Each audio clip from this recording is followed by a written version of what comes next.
Chief Whip. I say Happy New Year to you and Happy New Year to all our colleagues. Votes and proceedings of Thursday, the 15th December 2016. Votes and proceedings 2. Page 1103.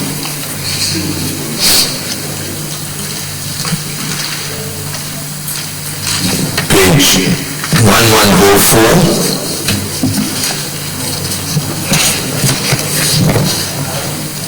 Senator Januiary, Plateau Central.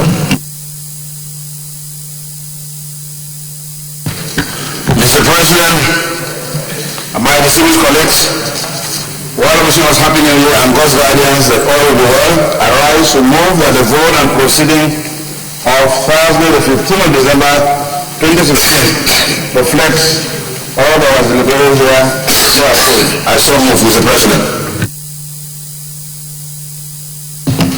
Senator Thompson Sikibo, Rivers East. Mr. President, I am Senator George Thompson Sikibo, CON, Rivers East. I rise to second the motion that the votes and proceedings as stated by our distinguished colleagues be approved as second. Distinguished colleagues, those in favor that votes and proceedings 2, hereby approve say aye. Those against say nay. The ayes have it. The votes and proceedings of Thursday, 15 December 2016 is hereby approved. Good.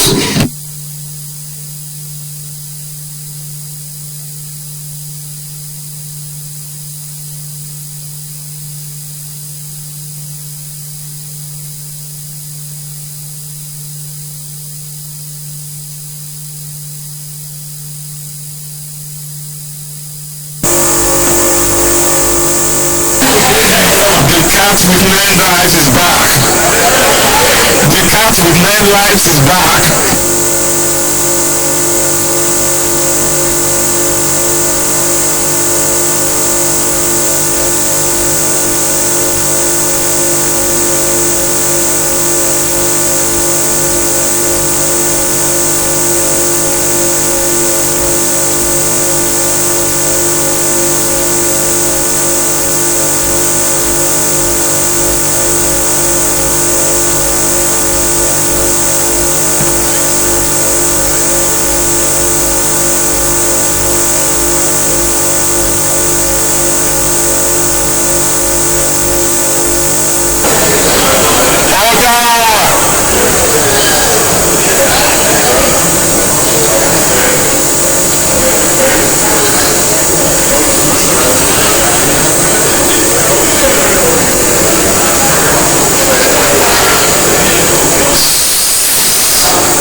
They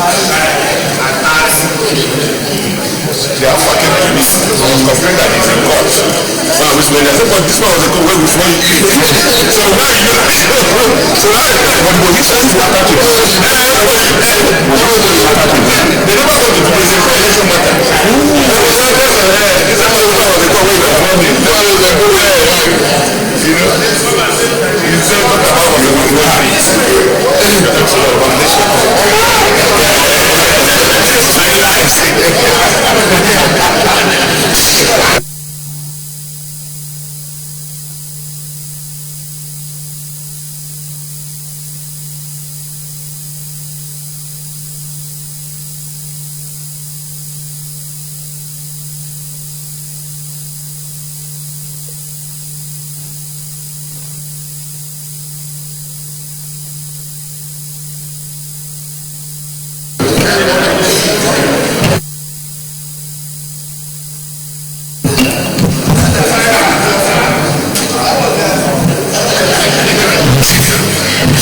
distinguished colleagues, it is heartwarming for me to see you all back in good health, refreshed and energized for the work ahead.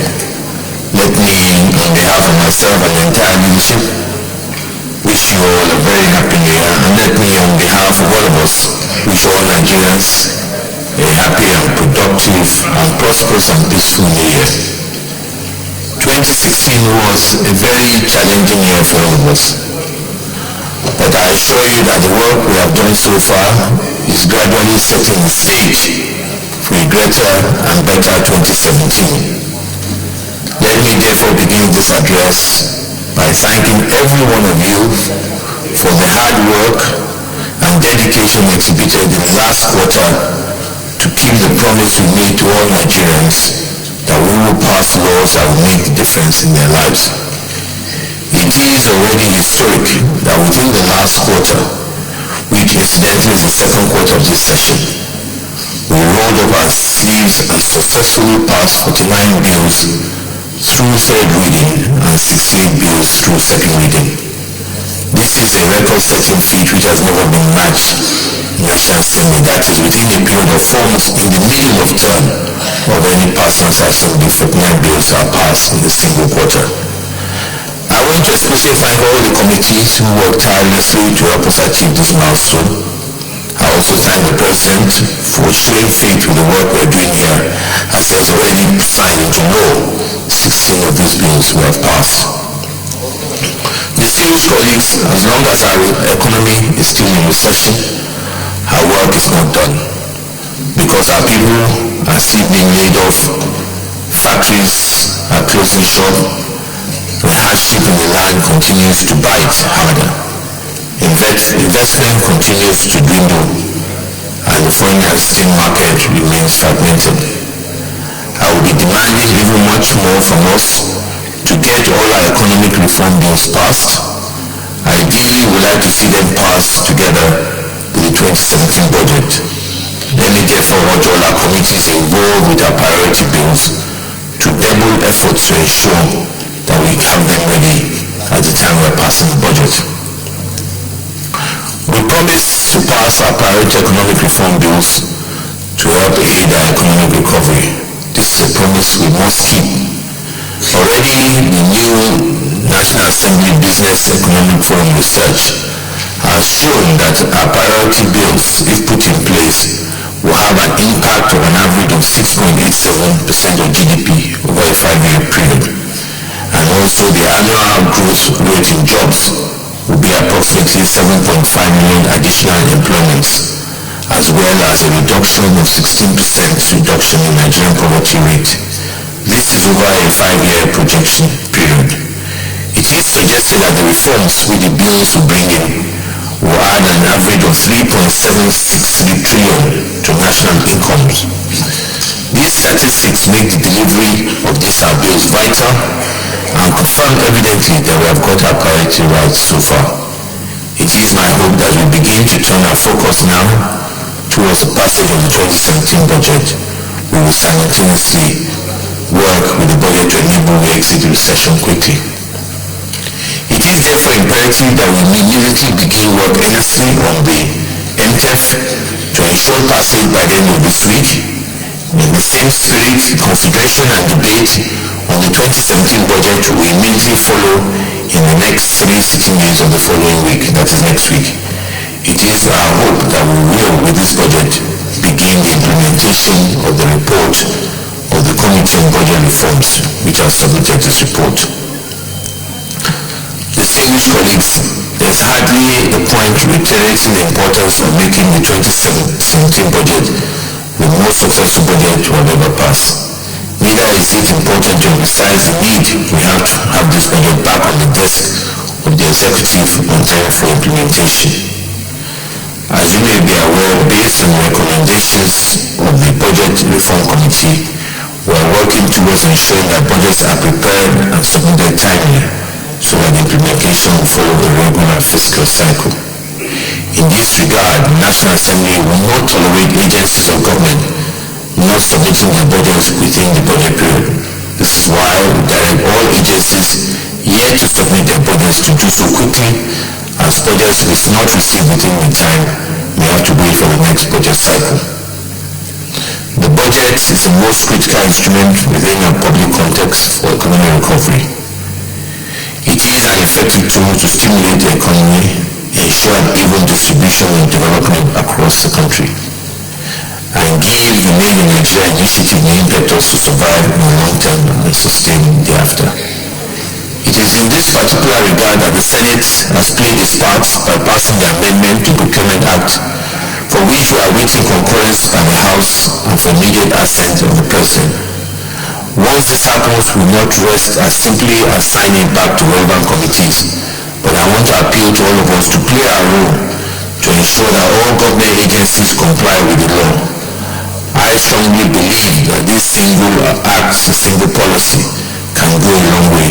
It is my own view that I intend to put the full weight of my office behind this initiative, and I appeal to all my colleagues to put the full weight of your offices and committees to ensure the patronage of Nigerians in our Nigerian-made goods and products. I strongly believe that this singular policy can play a key role in getting us out of this recession and providing us immediate jobs that we need. Distinguished colleagues, the issue of policy inconsistencies remains an issue that continues to challenge our business environment. I have in the past argued and still hold the view that for a private sector-led economy to thrive, we need to reform our policy environment to give investors and businessmen and women ample adjustment time to make informed investment decisions. This is especially important in agriculture and soil mineral, where we have significant economic of scales, opportunities for diversification of our economy. In view of this, we shall, in consultation with stakeholders across board, be looking at legislative measures that will increase the potential of a more stable policy environment, starting with agricultural businesses and soil minerals. Distinguished colleagues, before we left for the break, myself and a few of our colleagues met with stakeholders in the power sector to get an understanding of why no progress has been made so far, despite the best intention. The revelations that came to us following this consultation were mind-boggling. It is clear that there are gross errors in the privatization process. It is clear that the model by which the power sector is being operated is not working, whether at the generation stage or at the distribution stage. And it is clear that as we work, it will never take us to the promised land. And as such, it requires somebody, some institution, to take up this responsibility and tackle this matter head-on to find a permanent solution. I believe that the Senate has a responsibility through our Senate Committee on Power and other members of this great chamber to forge ahead through consultation and come out with a pathway to solve this power problem. A lot of talk is being made, but no action is carried in the sector. Distinguished colleagues, this is an area that I hope that following the initial discussion we've had, the Power Committee and everybody else responsible will take the initiative and come up with a roadmap. It is clear that nobody else is doing anything effective in this area. And as we all know, we cannot drive our economy without addressing the issue of power. My dear colleagues, while we have paid our attention to the economy and we are working to improve on it, we cannot lose sight of the callous and growing circle of violence across the country, especially now in southern Kaduna. We condemn in totality the barbarity being exhibited on the streets of Kafanchan. This Senate will not pay lip service to it, neither will we sit idly by and watch innocent Nigerians being slaughtered on the basis of religion, ethnic or political persuasion. Nor will we stand aloof. Let me therefore use this opportunity to call on the leadership of the state to use its authority and constitutional mandate to bring to immediate halt the growing of violence that has enveloped southern Kaduna. This new theater of conflict is one too many and must be nipped in the bud. Thankfully, a motion to this effect is already before us this morning. We would hopefully have a useful debate on this and chart a pathway to be able to address the causes and the solutions to this problem. And hope by the end of the day we'll have the political will to deal irrespective of whoever is behind us, to ensure that this does not repeat itself and to reassure the people of Kaduna State that injustice and impunity will not be allowed to triumph over our collective will to maintain national unity and coherence. The petroleum industry continues to be a critical sector in our economy. This is why the Senate is continuing to urge the executive to take positive steps to bring a meaningful dialogue to those aggrieved in the Niger Delta to provide a lasting solution that will help us take advantage of this sector. This proposed engagement, we suggest, has to be constructive, open, and confidence building. It is our hope that the Senate is willing to assist and play whatever role is necessary to facilitate such a successful agreement. But we must all play our role to end this lingering conflict. Distinguished colleagues, I want us during this session to also pay attention to the protection and preservation of consumer rights. The current situation where consumer rights are violated and treated with indignity must stop. We are prepared to defend the right of Nigerians to receive superior quality of product or service purchased without any resources. We will not stand for the exploitation of consumers, and we have already shown that we are able to tackle such issues.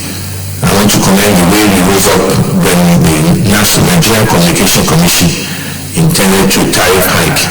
We've all seen during this holiday areas again of where service to Nigerians has not been at best and total regard to what our rights are. I want this Senate to continue to be a place where people will run to for defense of their rights, and we should be able to stand up for them and ensure they get what is due to them. I cannot end this brief remark of mine without emphasizing the need for us to pursue and conclude the ongoing constitutional review process. It is my hope that we will conclude this at the end of this session. Finally, distinguished colleagues, let me thank you all for your unflinching focus and perseverance in the way you have conducted yourselves as we march towards the attainment of most of our lead priorities. Though there have been many distractions on the way, I am happy that you have stayed focused and resolute towards reaching our collective goal. This is a reflection of what can be achieved if we keep the focus before the end of our tenure. Like I said when we started this journey, history beckons and we cannot afford to lose sight of the goal. As we set it down for the beginning of this new session, once again I thank you all for your support, and let us start and roll our sleeve and start for the work ahead. I thank you for your attention. God bless you.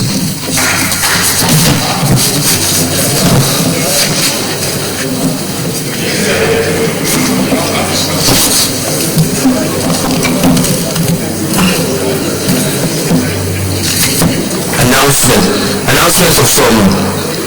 These are senators who marked the birthdays during the holiday. Let me reverse order. Let me take it from the last day of it, which happens to be actually 19th of December, which happens to be mine.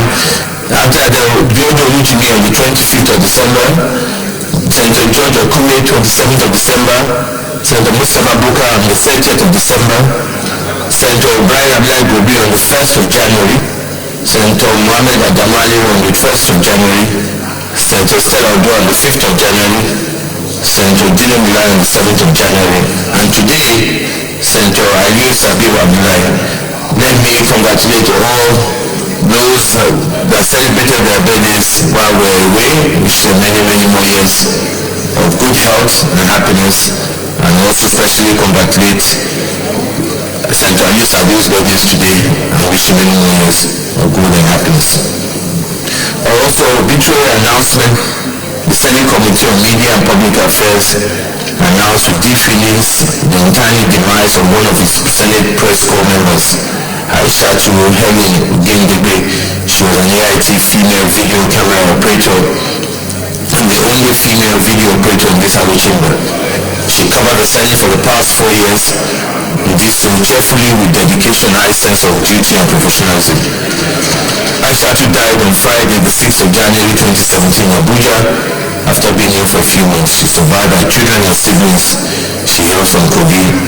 We pray that the Almighty God will grant her eternal grace and her family fortitude to bear the loss. Petitions?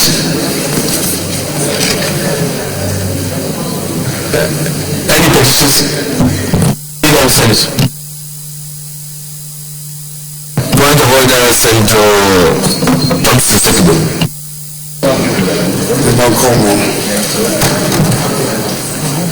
Mr. President, my distinguished colleagues, I am Senator George Thompson Sekibo, the Justice of the Peace and the Commander of the Order of the Niger.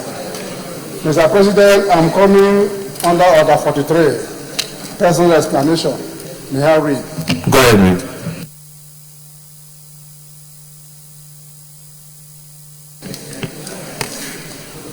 By the indulgence of the Senate and the leave of the President of the Senate, a senator may make a personal explanation although there be no question before the Senate. But no controversial matter may be brought forward, nor may debate arise upon the explanation. The terms of the proposed statement shall be submitted in detail to the President of the Senate when his leave to make it is sought.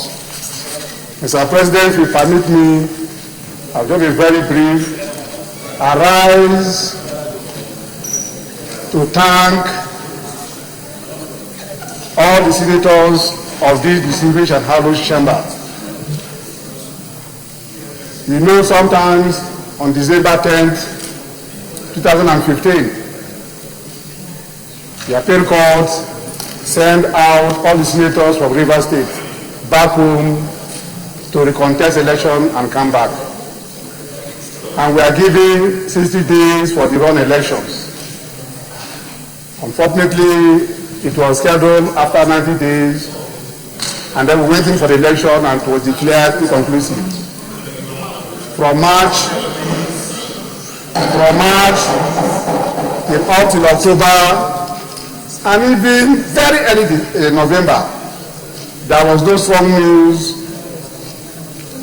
to call for or to schedule for the run election.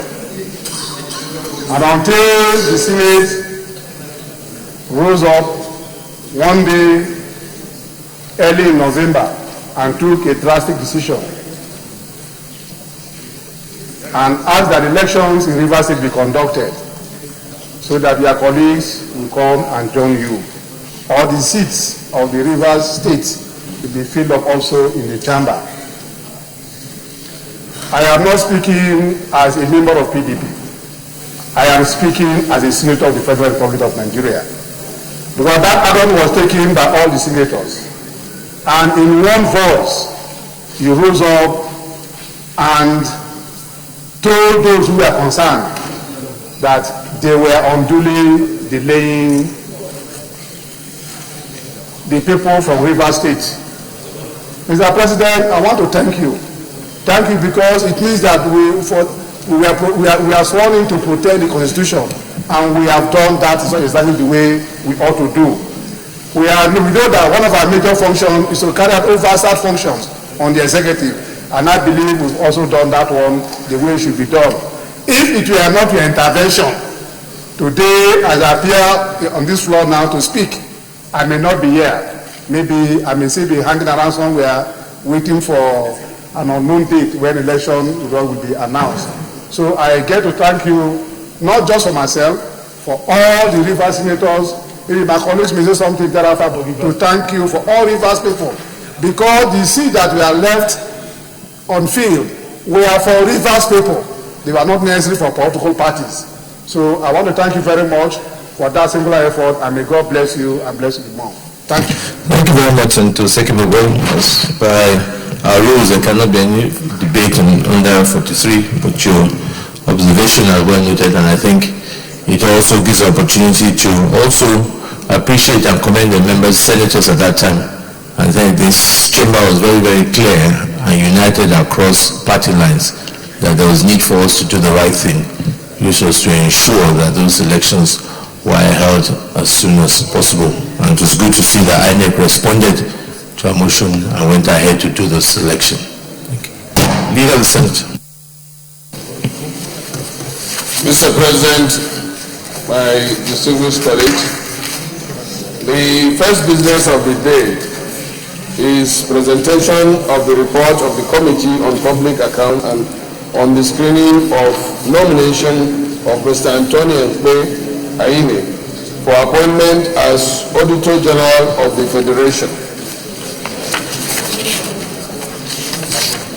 Mr. President, you may wish to invite distinguished Senator Andy Uba, Chairman of the committee, to move the motion for the Senate to receive the report. Senator Andy Uba. Mr. President, most distinguished colleagues, my name is Senator Andy Uba, representing Anambra South Senatorial Zone. Mr. President, I want to wish you a happy new year, and I want to wish the Deputy Senate President and the principal officers, and I want to wish our other colleagues a very happy new year. Mr. President, I rise to move that the Senate do receive the report of the Committee on Public Accounts on the screening of the nomination of Mr. Anthony Ayeni for appointment as the Auditor General of the Federation. I so move, Mr. President. Senator Benga Shafa.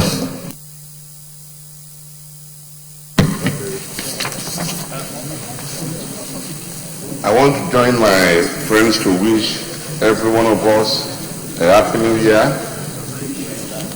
Thank you, Mr. President. I rise to second the motion that the Senate do receive the report of the Committee on Public Accounts on the screening of the nomination of Mr. Anthony Ayine for appointment as the Auditor General of the Federation. I so second. Distinguished colleagues, those in favor that the Senate do receive the report of the Committee on Public Account on the screening of the nomination of Mr. Anthony Ayine for appointment as the Auditor General of the Federation, say aye. Those against say nay. The ayes have it. Senator Andy, come and lay the report, please.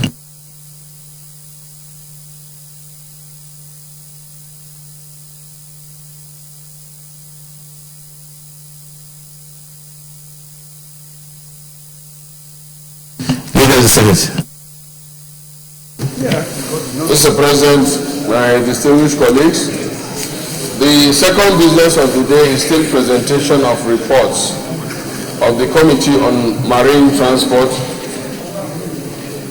in the respect of 1. National Inland Waterways Authority Act Cap N47/2004 Repeal and Reenactment Bill 2016, and B.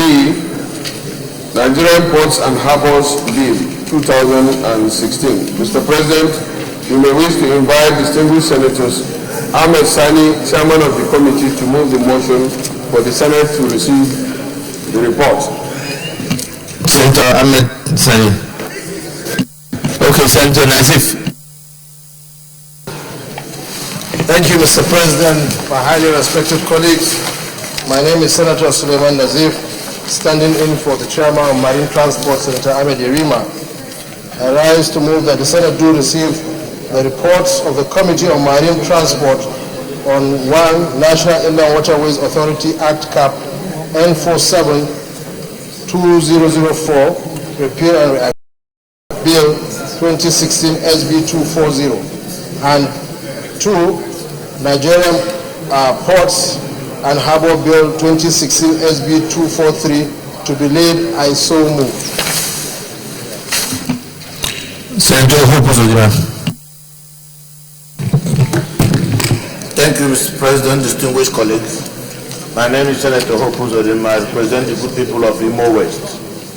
I rise to second motion for the Senate to receive the report of the Committee on Marine Transport on National Inland Waterways Authority Act Cap N47-2004, Repeal and Reenactment Bill 2016, and Nigerian Ports and Harbor Bill 2016 SB 243. I so second. Distinguished colleagues, those in favor that the Senate do receive the reports of the Committee on Marine Transport on the National Inland Waterways Authority Act Cap N47-2004, Repeal and Reenactment Bill 2016 SB 240, and the Nigerian Ports and Harbors Bill 2016 SB 243. Those in favor say aye. Those against say nay. The ayes have it. Senator Nasif, come and lay the report. Both reports.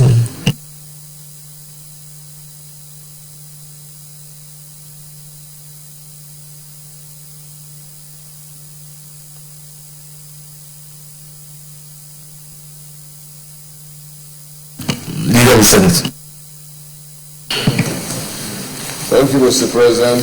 My distinguished colleagues, the first order of the day is the presentation and consideration of the report of the Committee on Power and Steel on the screening of the following persons for appointment as Chairman and Commissioners of the Nigerian Electricity Regulatory Commission. 1. Sanusi Garba, Vice Chairman, Northwest. 2. Nathan R. Shanti, Commissioner, Northeast. 3. Dr. Moses Arigu, Commissioner, North Central. 4. Dafesi Epele, Commissioner, South South. Professor Frank Okafo, Commissioner, Southeast. And Dr. Mushili O. Oseni, Commissioner, Southwest. Mr. President and distinguished colleagues, you will recall that the report of the committee was referred on Tuesday, 11th October 2016. Mr. President, you may wish to invite distinguished Senator Abaribe, the chairman of the committee, to move the motion for the presentation and consideration of the report. Senator Abaribe. Thank you, Mr. President. May I humbly move that the Senate do receive and consider the report and the Committee on Power, Steel Development and Metallurgy on the screening of the chairman and members of the Nigerian Electricity Regulatory Commission, NEC. I so move, Mr. Senator Shabazafej, Kwara North.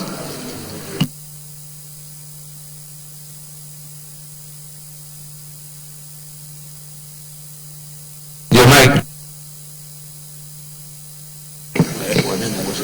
Mr. President, distinguished colleagues, I stand up to second the motion that has been moved. Thank you. Thank you very much. Distinguished colleagues, those in favor that the Senate do receive and consider the report of the Committee on Power, Steel Development and Metallurgy on the screening of the Chairman and Commissioners for Nigeria Electricity Regulatory Commission.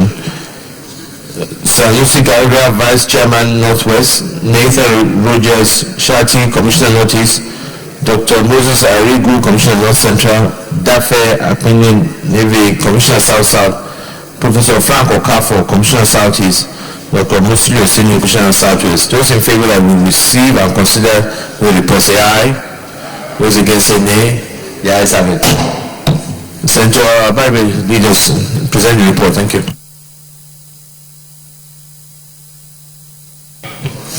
Thank you, Mr. President. Distinguished colleagues, on Tuesday, 11th of October, the Senate, 2016, the Senate in the plenary session deliberated on a request by Mr. President and Commander-in-Chief of the Armed Forces for the screening of the nominees for confirmation as chairman and commissioners of the Nigerian Electricity Regulatory Commission, NEC. The nominations were made pursuant to Section 34 of the Electric Power Sector Reform Act, EPSR 3005, which requires the appointment of persons to the office of a chairman, vice chairman, and commissioners reflecting the 6 geopolitical zones, subject to confirmation of such nominations by the Senate.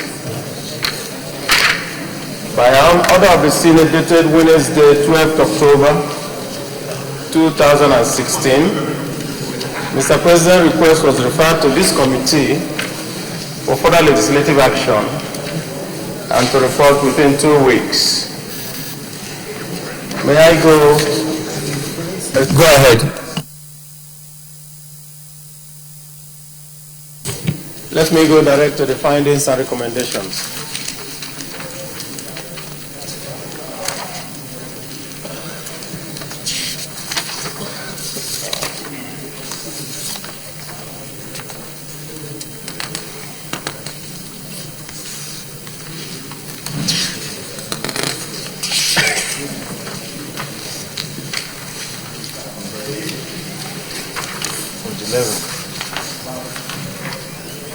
From page 11, Mr. President, distinguished colleagues, if you look at number 5, observation, Professor Akintunde Akinwande, nominated for confirmation as chairman of the governing board, did not honor the committee's invitation to appear for screening, even when the screening was suspended due to his absence on the first scheduled date. Documents submitted by other nominees have fulfilled the requirements of Section 34(1) of the ESPR Act and requirements of federal character and the Constitution. In addition, the committee observed that the nominees screened have all been cleared by the relevant security agencies and the Code of Conduct Bureau. Recommendation.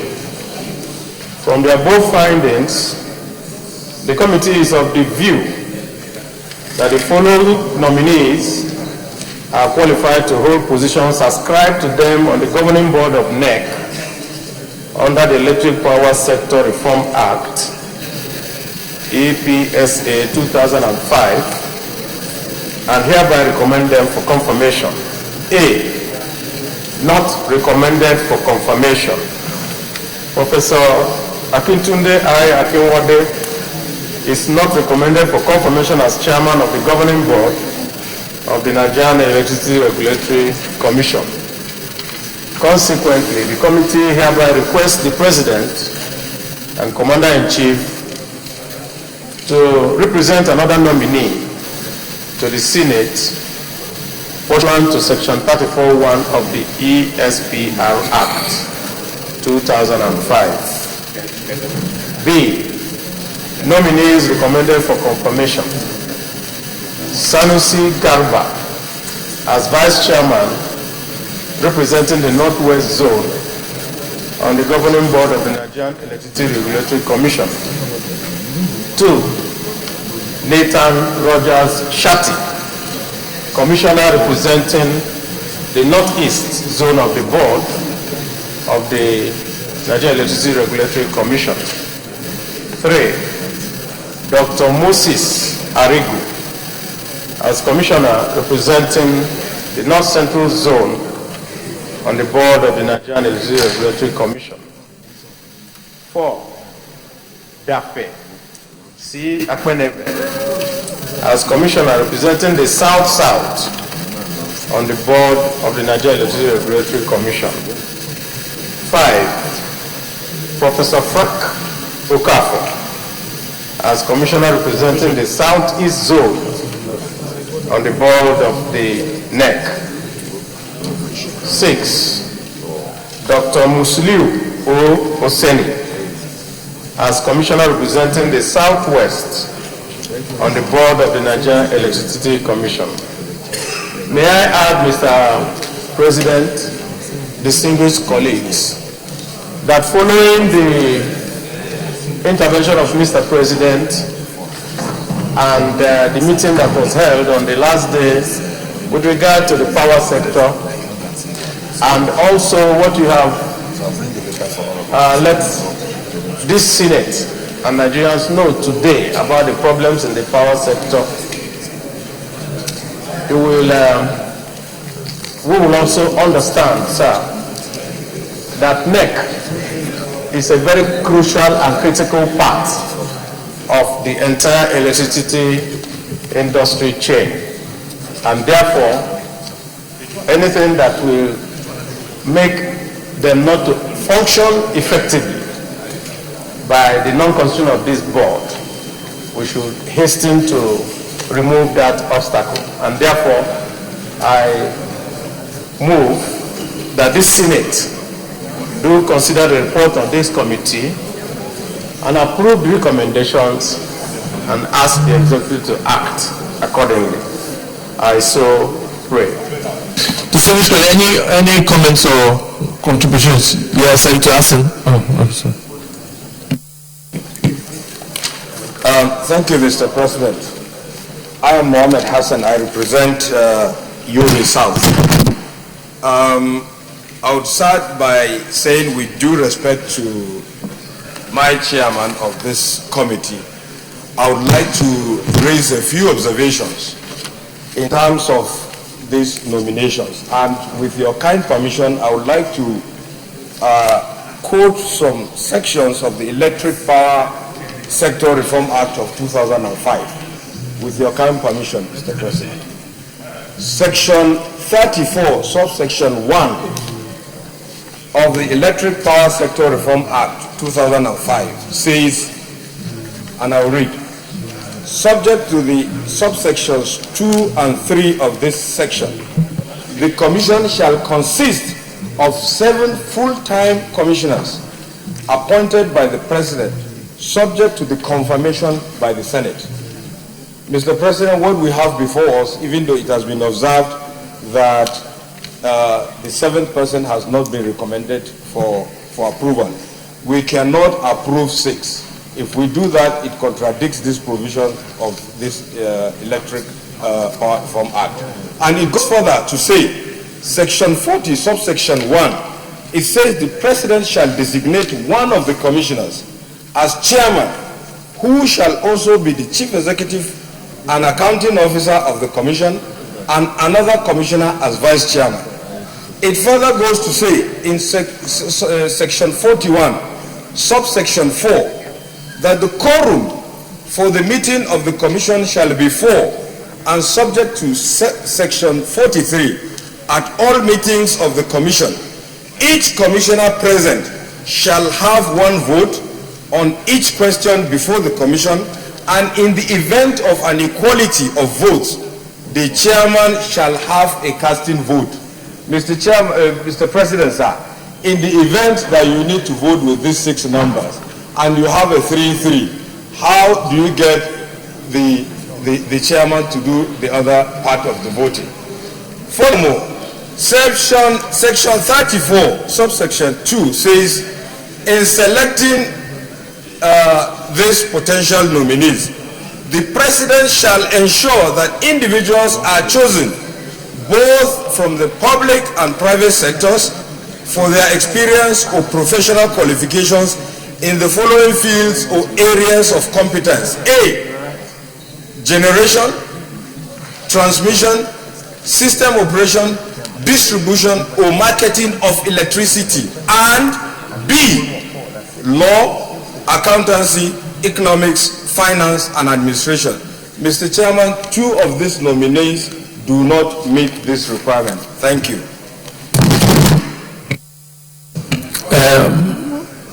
Deputy Leader. Thank you very much, Mr. President and my distinguished colleagues. First, I must commend the layout, the methodology, and the conclusion in this report. In fact, if anything, what this report has shown is that it has clearly exhibited that it is chaired by one of the oldest members of this Senate. First, the recommendation about Professor Akintunde Akinwade is very clear. The man did not appear, and therefore there was no how this committee will have gone outside the normal procedure to confine him.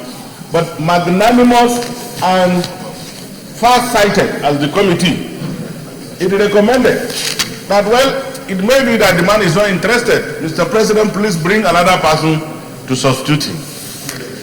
And in law, when you make provision for certain procedures, and you said, this is what are the requirements, the doctrine of substantial compliance will always cure whatever defect that is there.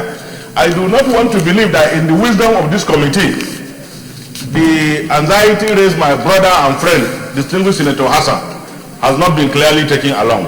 And I'm of the opinion that this is a very, very straightforward report, clear enough for us not to waste so much time on it. And I'm of the opinion that we do not subject it to further debate and then take it as Senate. Thank you very much. Senator, Deputy Senate President. So just a very small observation for our records, because this matter was referred to the Committee on Power, and their report is to this Senate, and so recommendations should be addressed to this Senate. If you look at page 12, the first paragraph, they say, consequently, the committee hereby requests the President to represent another nominee to the Senate pursuant to Section 394(1) of the ESPR Act.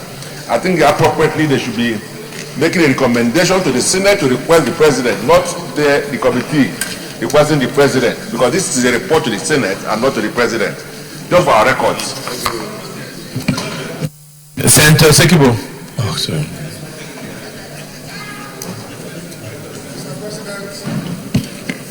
Senator George Thompson Sekibo. Mr. President, I think the report is a straightforward report, and the maturity with which it is presented, we don't even need to go into much debate on it.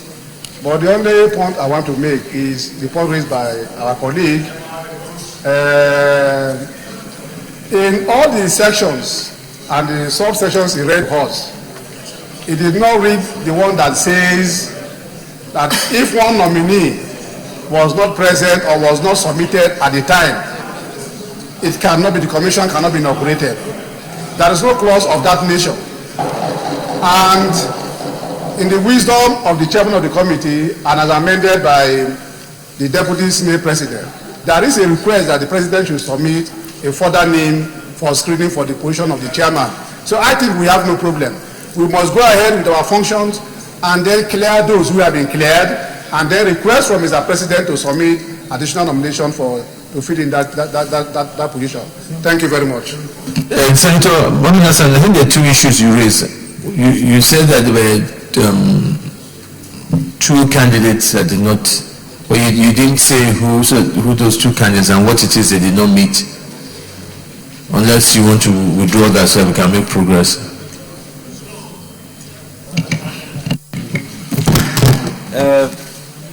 The one representing Northeast, you know, when I said section 34 subsection 2, I will read again. It says, in selecting of these potential nominees, the President shall ensure that individuals are chosen from both the public and private sectors for their experience or professional qualifications in the following fields or areas of competence.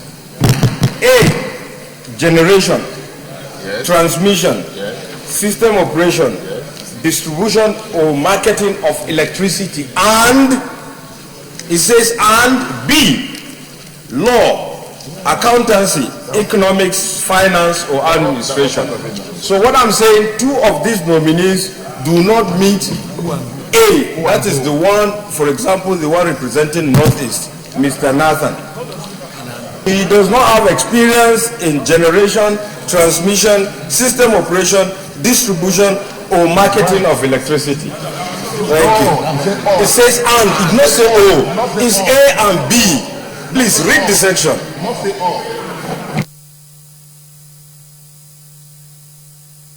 Chairman of the committee. Yes, Mr. President, this matter came up and we considered these nominees, especially the nominee from the Northeast that is referring to. And we didn't find anything in the law that says that the nominee is not qualified. The relevant section that is referring to is also, there are two sections actually, A or B. And if you fall into any one of them, even if it's and, it's still the same thing. You don't have to get both of them. Either one is fine by us. And that is what we took as the recommendations of the committee. Okay. Senator Issa Misau. Thank you, Mr. President. My name is Senator Issa Misau, representing the good people of Bauchi Central. I think, Mr. President, I'm in support of the points raised by Senator Mohammed Hassan. I think we are live. People are watching us. I think if there is a standard, somebody said A and B, and he mentioned that A, that person has no A, he has no B, the qualifications there. I think, Mr. President, we have to take the observation of Mohammed Hassan very, very seriously so that people cannot see us compromising standard. We have used this kind of standard to disqualify so many people in the past. So I think if he does not have that A and B, I think there is no need for us to confirm him. So this is my own point. Distinguished Minister, maybe we now resolve to committee leader. Mr. President, distinguished colleagues, I move that the Senate do resolve into committee of the whole to consider the report. I so move. Mr. President, distinguished colleagues, there is a motion before the chambers that we do resolve into the committee of the whole. But before then, Mr. President, permit me to, on behalf of the PDP family, to congratulate you on your birthday, which occurred on the 19th day of December. And I'm talking about the PDP caucus, Yes. and the minority caucus of the Senate, about the majority caucus. Well guided. And to say that we are very pleased with God for keeping you alive till today, and that God should continue to grant you the wisdom, the enablement, and of course more years of service to humanity. Yes. To continue in your work, particularly now as the number 3 citizen of the Federal Republic of Nigeria. Yes. We pray for good health, we pray for God's guidance and God's wisdom, and we want to say belatedly happy birthday to Mr. President. And on that note, I use this opportunity also to remind the chairman of the Power Committee that Mr. President had directed that in view of my experience in building a power company, and at the same time being the first Nigerian to initiate a processing plant to process domestic gas and ensure that there was a stoppage of gas flowing in Niger Delta in my area. and that I should be involved in the Power Committee. So I did not see my signature there. So on that note, Mr. President, just a reminder to the Chairman that my signature ought to have been there. I want to second this motion that we resolve into a committee of the whole to consider this report, even though my signature is not there. I say second. The minority leader, let me thank you for your very kind words on behalf of yourself and Minority Caucus. And let me now put the questions. Those in favor that will resolve in the committee of want to consider the report say aye. Those against say nay. The ayes have it.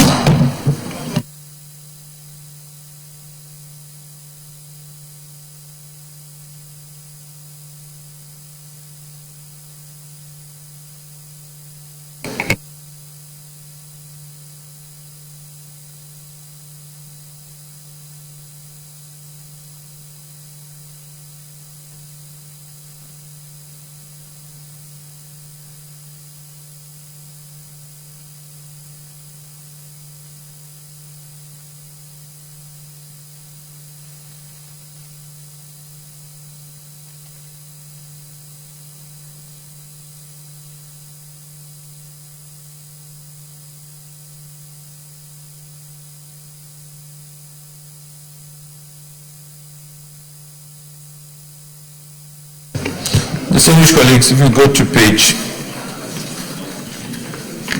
11,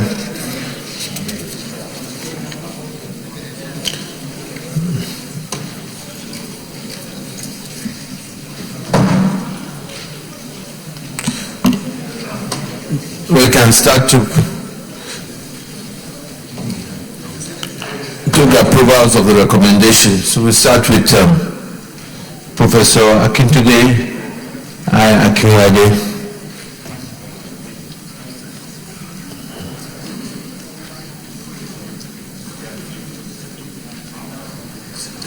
So the question here will be whether the Senate approve the recommendation of the committee that the nomination of Professor Akintunde Akinwade is hereby now recommended for confirmation as chairman for the governing board of the Nigerian Electricity Regulatory Commission.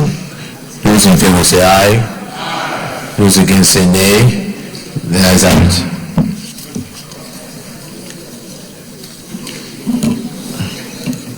Two, will the Senate approve the nomination of Sanusi Garba as vice chairman for appointment as vice chairman of the Nigerian Electricity Regulatory Commission?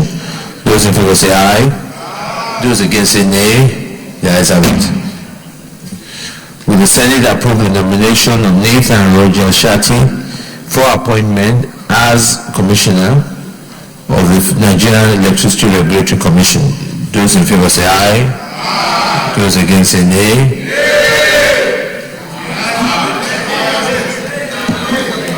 I'll put the distinguished colleagues, I'll put the question again. Those in favor that will the Senate approve? Will the Senate approve the nomination of Nathan Roger Shati for appointment as Commissioner of the Nigerian Electricity Regulatory Commission? Those in favor say aye. Those against say nay. The ayes have it.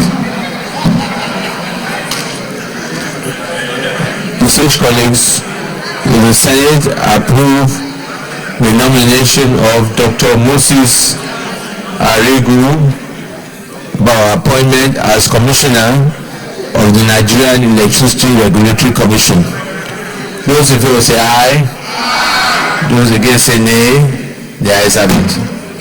Will the Senate approve the nomination of Dafe C. Akpenebe as Commissioner for appointment as Commissioner of the Nigerian Electricity Regulatory Commission? Those in favor say aye. Those against say nay. The ayes have it. Will the Senate approve the nomination of Professor Frank Okafor for appointment as Commissioner of the Nigerian Electricity Regulatory Commission? Those in favor say aye. Those against say nay. The ayes have it.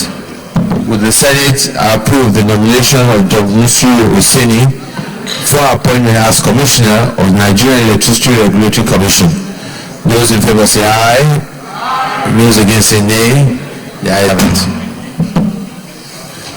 Leader of the Senate. English colleagues, I move that we report progress.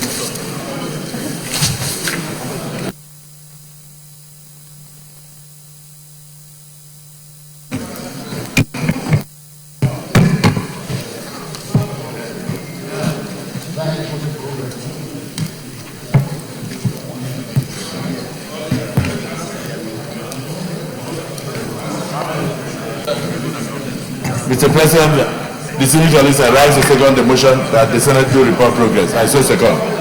Please, those in favor that we revert back to plenary and report progress say aye. Those against say nay. The ayes have it.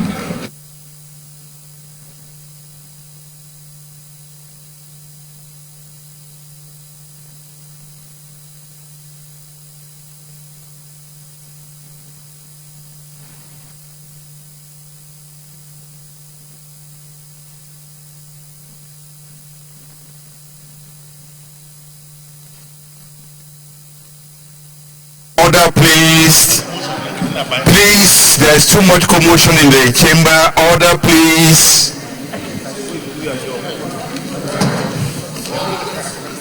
Senator Mao, you're welcome. Please take your seat. Senator Azam, please take your seat. Senator Sam Ayamu, please take your seat. Senator Nafada, Deputy Speaker, please speak in undertones. Senator Malafa, please calm down.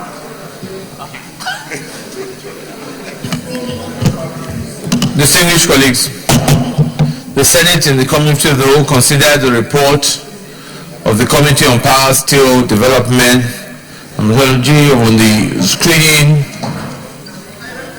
of the President's nominees for appointments as Vice Chairman and Commissioners for Nigeria Electricity. Senator Malafa.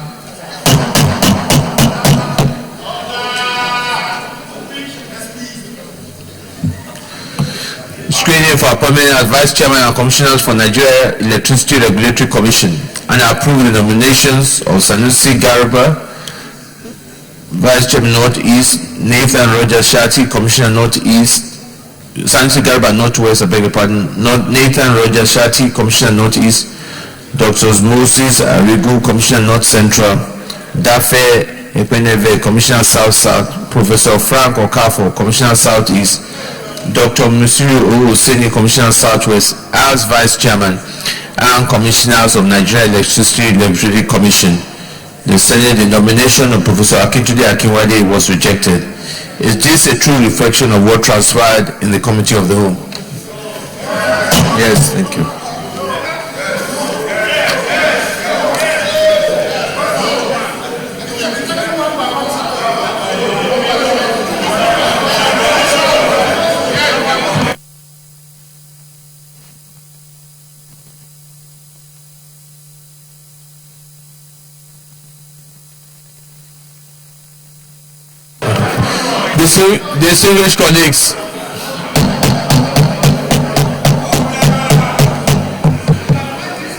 Distinguished colleagues, what I read was what transpired in the committee. So when we get to confirmation, we will take them one by one, so you can have another bite at the cherry. I wish you all the best. Distinguished colleagues, let me now put the question on the confirmation of nominees as follows. Will the Senate confirm the nomination of Sanusi Garba for appointment as Vice Chairman of the Nigerian Electricity Regulatory Commission? Those in favor say aye. Those against say nay. The ayes have it. The nomination of Sanusi Garba is hereby confirmed as Vice Chairman of the Nigerian Electricity Regulatory Commission. Will the Senate confirm the nomination of Nathan Rogers Shati for appointment as Commissioner of the Nigerian Electricity Regulatory Commission? Those in favor say aye. Aye. Those against say nay.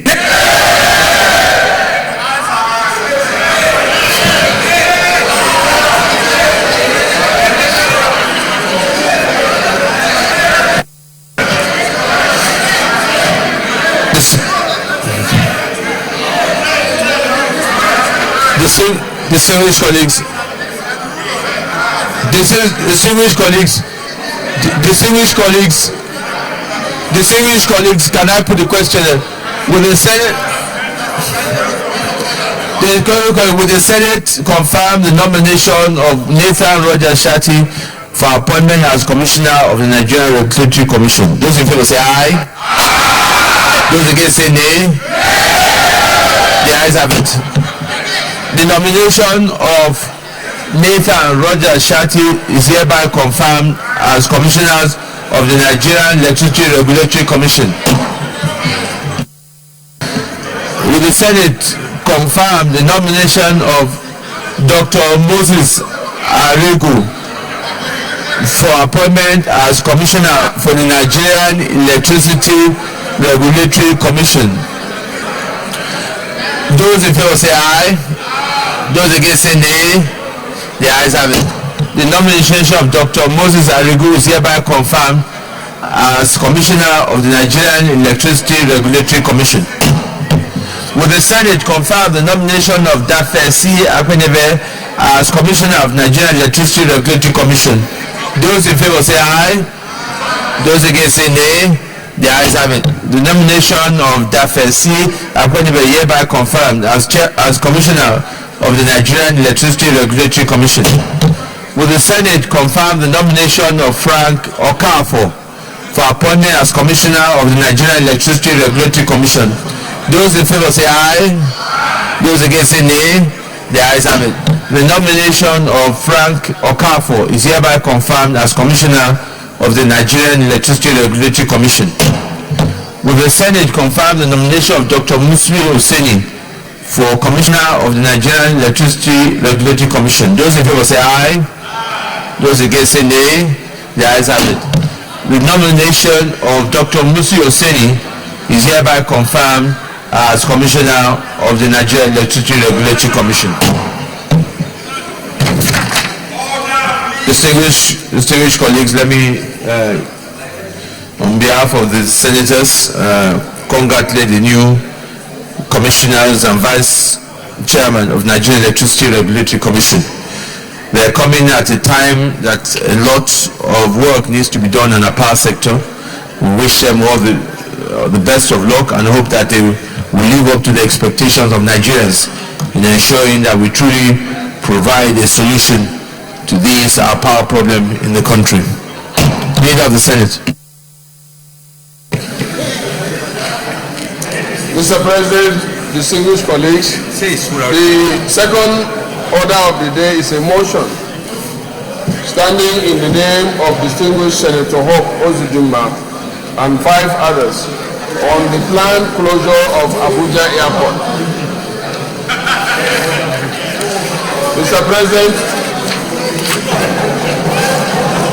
point of order. Point of order. Yeah, point of order, Chief.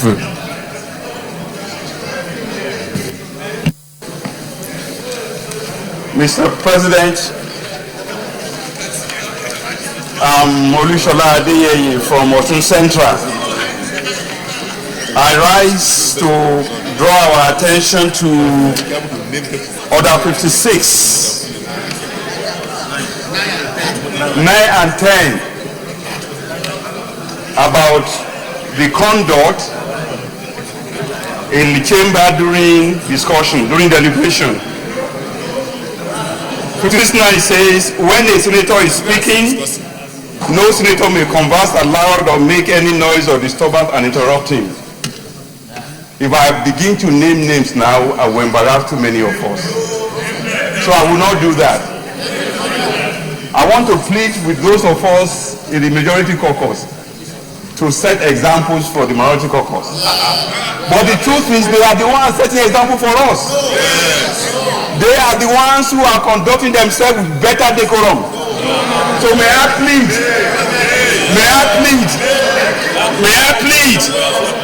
that we must maintain decorum in this place. Thank you, Mr. President. Point of order is sustained. Distinguished colleagues, let us please ensure that we do maintain a decent decorum here. As I keep on saying, in the past, it was only on Wednesdays that this chamber is live. In this world, every day is live, and I think we're not giving a true representation. Please let us try and keep the noise down. If you need to discuss, there are many rooms you can go and retire and go and return. Leader of the Senate.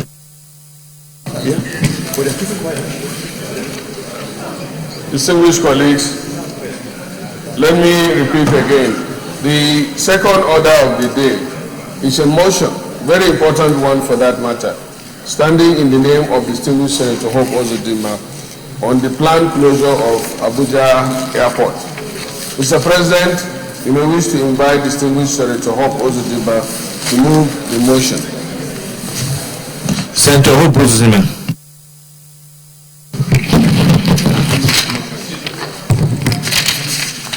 Thank you, Mr. President. Distinguished colleagues, my name is Senator Hope Uzodinma. I represent the good people of Imo West. Mr. President, may I just briefly add that some of my colleagues are also co-sponsors to this motion, whose names are not mentioned here. Prominent among them, Senator Barnabas Gimade, Senator Joshua Dare, Senator Sanu Goji, Senator Thompson Sekibo, Senator Obin Naoba, and so many of our distinguished colleagues.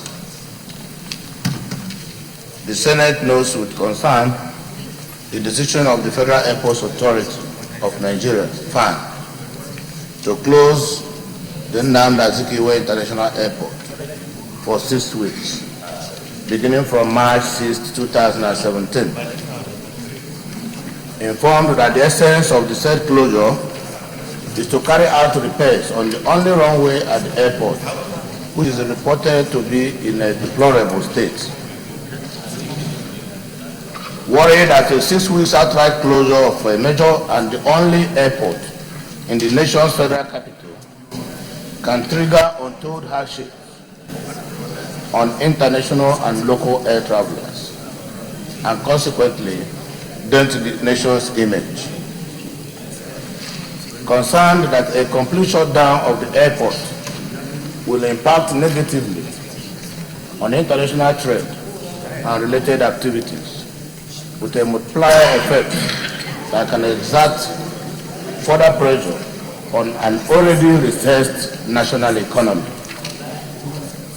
Aware of the logistics and security challenges the diversion of airbound flights to Kaduna will throw up, including endangering the lives and properties of international and local air travelers who will be forced to travel by land from Kaduna to Abuja.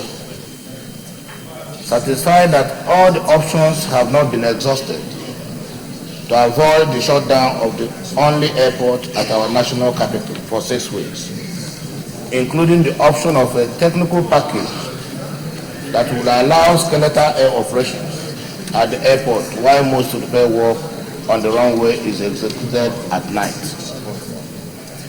Aware that major repairs in the past have been carried out without closure of the airport, one more major repair without closure will afford the government the needed time for the construction of a second runway as a permanent solution. Determined to explore all other possible options that can avert the planned total closure of a strategic national port at Nnamdi Azikiwe Airport for 6 weeks, with all its attendant consequences, including breach of international conventions and treaties. Accordingly, resolves to invite the Minister of Transportation Minister of State Aviation, Minister of Works, Power and Housing, Minister of FCT, the Chief of Air Staff, and the Managing Director of FAN and NAMA to meet with the distinguished Senate and provide details on the planned closure as well as to explore other options that can avoid the total closure of the airport. I so move. Deputy Senate President. Thank you, Mr. President. Very distinguished colleagues, I rise to second this very, very important motion. Distinguished colleagues, before I proceed, let me use this very opportunity to say congratulations to my friend and colleague, Senator Hadi, on his appointment as Minister for Aviation. I've tried to reach him a couple of times and I could not. So I use this opportunity to say congratulations to him.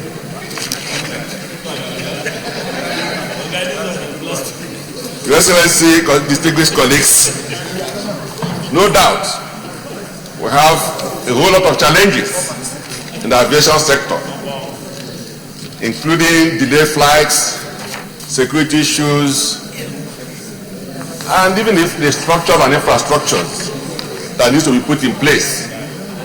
But I'd like to concern myself. I'm going to limit myself to the issue of the closure of the only runway in the international airport at Abuja. Distinguished colleagues, the Honorable Minister for Aviation, my friend Senator Hadi, told us that there is absolute need to repair the runway at Nnamdi Azikiwe International Airport. I agree with him. But what I don't agree with him, sir, is that we will close the airport while the repairs take place. I don't agree with him. I don't agree with him for several reasons. One is that it is not going to be rocket science to repair an existing runway. We've had instances in different countries, different airports, where runways were repaired without closure, including Ghana in West Africa, including Ireland in Europe, Florida, United States of America, many places. So that means that for us to insist that we have to close the runway, close the airport in order to make the repairs, that means we are not thinking deeply. I'm able to think that this is an airport named after a man like Dr. Nnamdi Azikiwe, a great thinker himself, that such an airport will be closed without thinking of an alternative means of dealing with it. It's an insult to the great sick. Associating his name to such an airport will be a disservice to him. I'm sure he will turn his grave to know that there's a minister who suggests that the airport should be closed to effect repairs just because we could not think. I've spoken to a number of people in the sector, including PW, Cetraco, and Julius Beja. And my take, and what I got from them, is that there was no proper consultation with those who should know. Otherwise, that airport can function while the repairs goes on. And if you look at the security implications, sir, I'm aware, sir, that the former Minister for Environment and her husband were kidnapped on the Abuja-Kaduna highway. The former Kaduna chairman of PDP was kidnapped on that same road. My friend, Alaji, the former liaison officer to National Assembly from Borno State, Kashim, he has a farm on that road. He planted maize and millet. He abandoned everything because of security implications. And the same story is a similar story in respect of those who has farm in that corridor. So if people cannot even go to their farm I can't imagine how people can take risk of going to leave Abuja by 4 a.m. to meet a flight at 8 o'clock, a BT Airways flight, or leave by 9 o'clock to meet a Lufthansa flight by 11 o'clock in Kaduna. So that means that it's going to be a major nightmare. Even the road itself cannot be recommended for this kind of exercise. That was where we lost our honorable minister from Kogi State. So I think this Senate will do this great country and Imperial world a great service if we invite honorable minister and dialogue with them together with other stakeholders and come up with a solution to this problem, because I believe that dialoguing with the minister and other stakeholders will be able to bring out other alternatives for which we can follow.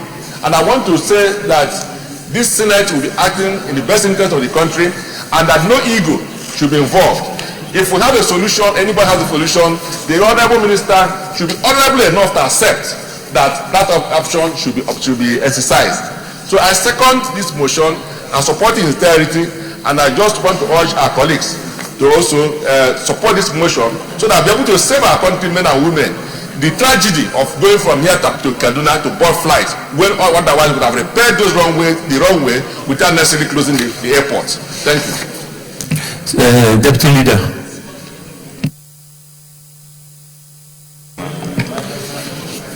Mr. President and my distinguished colleagues, I have tried my best to again restrain myself from contributing on this very important motion. The reason being that it is better to allow those who are outside the sector to see how unreasonable the approach is than for us who are inside to say, because it may be they will begin to think that we have an interest. I think the decisive factor for determining whether this approach is right or wrong is to ask, we all travel around the world, where has this approach been the approach for repairing aircraft? If we can name one, then we don't have problem. But in the absence of one, we don't have, again, another option than to say that this is not correct. And there is no how you can justify it. The idea and the thinking was that the Kaduna, the Abuja runway 22 and 04, will be disused at different intervals. I.e., you disuse 22 by maybe taking about 400 to 500 meters out of it, and then you leave the remaining landing distance on 04. And then the other one is that when you finish that, you go back to 04. I can't understand, Mr. President. So I'm really in a very difficult position to express how disappointed I am with this approach, and to say that if there had been enough consultations, I'm absolutely sure that the result will definitely be different. Therefore, I'm of the opinion that it's good to engage the Honorable Minister so that some superior thinking can be put in place so that all together we can build a better country called Nigeria in both our approach to governance and our approach to solving public issues. I hope I have said in clear terms the necessary intendment of what I intend to say. Senator Sam Ayamu. Thank you, Mr. President. I am picking people that have knowledge of the aviation sector, either directly or indirectly. Thank you, Mr. President. Very distinguished colleagues. My name is Senator Sam Ayamu. I represent Imo East in Imo State. Thank you, Mr. President. You have not finished. You have not finished giving us the background. Thank you, Mr. President. Of course, like you all of you, some of you may not know, my wife is a pilot, and she's a colleague to Nala, and the husband of a pilot is a pilot. Thank you, Mr. President. To be honest with you, Mr. President, very few colleagues. By the time the Deputy Senate President spoke on this issue, I felt there was no need to contribute again. But I must say, the essence of what Senator Nala just said is very important. There's no place in the world where I've seen this kind of a thing. Even as we travel, we were somewhere in F. Kennedy. There was a repair of the runway going on, where flights are still there. All they need to do is survive. And you know that nothing that goes up in this country that will ever come down. By the time you talk about relocating to Kaduna, it never, this Abuja will take place. Till the end of this year, it will not be repaired. That's the truth of the matter. So let us not make a mistake, because it isn't going to affect the Senate. Because by the time we go for oversight functions, which we need to travel out of this state, out of this Abuja, it's going to be a big problem for all of us. I think the idea of inviting the aviation minister is very apt, so that we look at the reasonable way of handling this issue of repair. But for me, I'm going to stay in Abuja till the next donkey or till the day finish, but I won't go, because for now, Mr. President, people, all these kidnappers we have today are experts. They read newspapers. They are aware that this airport will be closed. They will now foment another alternative way of kidnapping people on that road. And it's good, and it's true. Nobody knows who will be a victim. So it is important that we take security issues very seriously. On this note, I want to thank Senator Obuzodinma for this wonderful motion he has brought, because nobody knows who will be the next victim. I want to thank you, Mr. President, for the opportunity. Thank you. Senator Gamade. Thank you, Mr. President. My name is Barnabas Gamade. I represent Benue Northeast Senatorial District. Mr. President, sir, the intricacies of an airport in terms of its quality of receiving planes is not necessarily known by those who own planes, but is known by those who build the runway. And I happen to be knowledgeable to some extent in that area, because I even studied pavement design in my thesis at postgraduate work. Mr. President, the imperative of closing an airport is when the runway has failed from its foundation.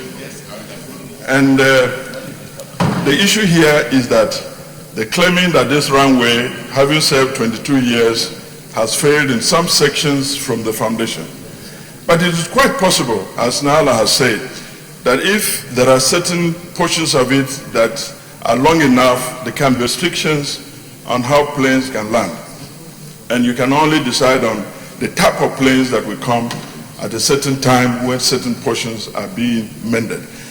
Besides, even when there are intermittent areas along the runway that have failed, you can actually do a closure of a number of hours that are required to rebuild that section from its foundation to the wearing course without difficulty. If it requires 36 hours, it means that 1.5 days during the week, you will shut down and do that portion, and then move to another portion at the next time when you shut down. But I think that even with the 6 or 7 different layers of building a runway, you can bring all the materials required for a certain section, put them on ground, and actually clock in 48 hours, that is 2 days shutdown in a week, and complete that particular section completely to maximum. Doing your rock foundation, doing your stabilization field, doing your subgrade level, doing your asphalt layer, doing your wearing course, and doing all that you require, all within 48 hours. And if this is done, you can run that airport from Monday to Friday, shut down for Saturday and Sunday, and do certain sections of it. The following week, you move to another section, and this will be done. If the people in the Ministry of Aviation are handicapped in this matter, I think the motion, ably moved by Gob Uzodinma to bring them here and get tutored some information, will be very, very useful. I support this motion. Senator Albert Bassing. Thank you, Mr. President. My distinguished and respected colleagues, Albert Bassing, Akwa Ibom North East. Mr. President, I rise to support this motion in totality and to say that I align myself with all the contributions of my ranking colleagues in support of this motion. Mr. President, I believe that closure of this airport at this point in time is quite disheartening because of the expected exposure of Nigerians the security threats along the Kaduna road.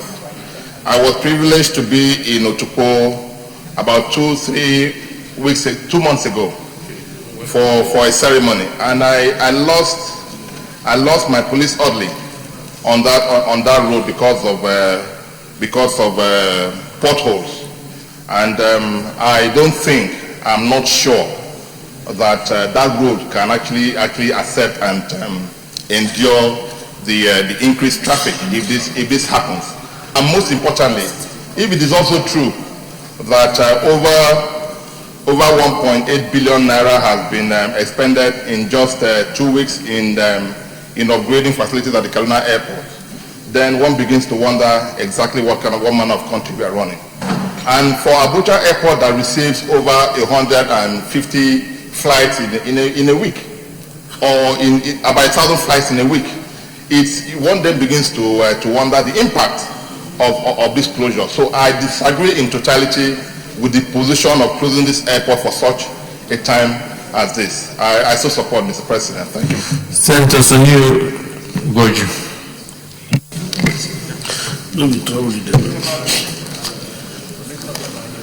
Mr. President, distinguished colleagues, I rise to support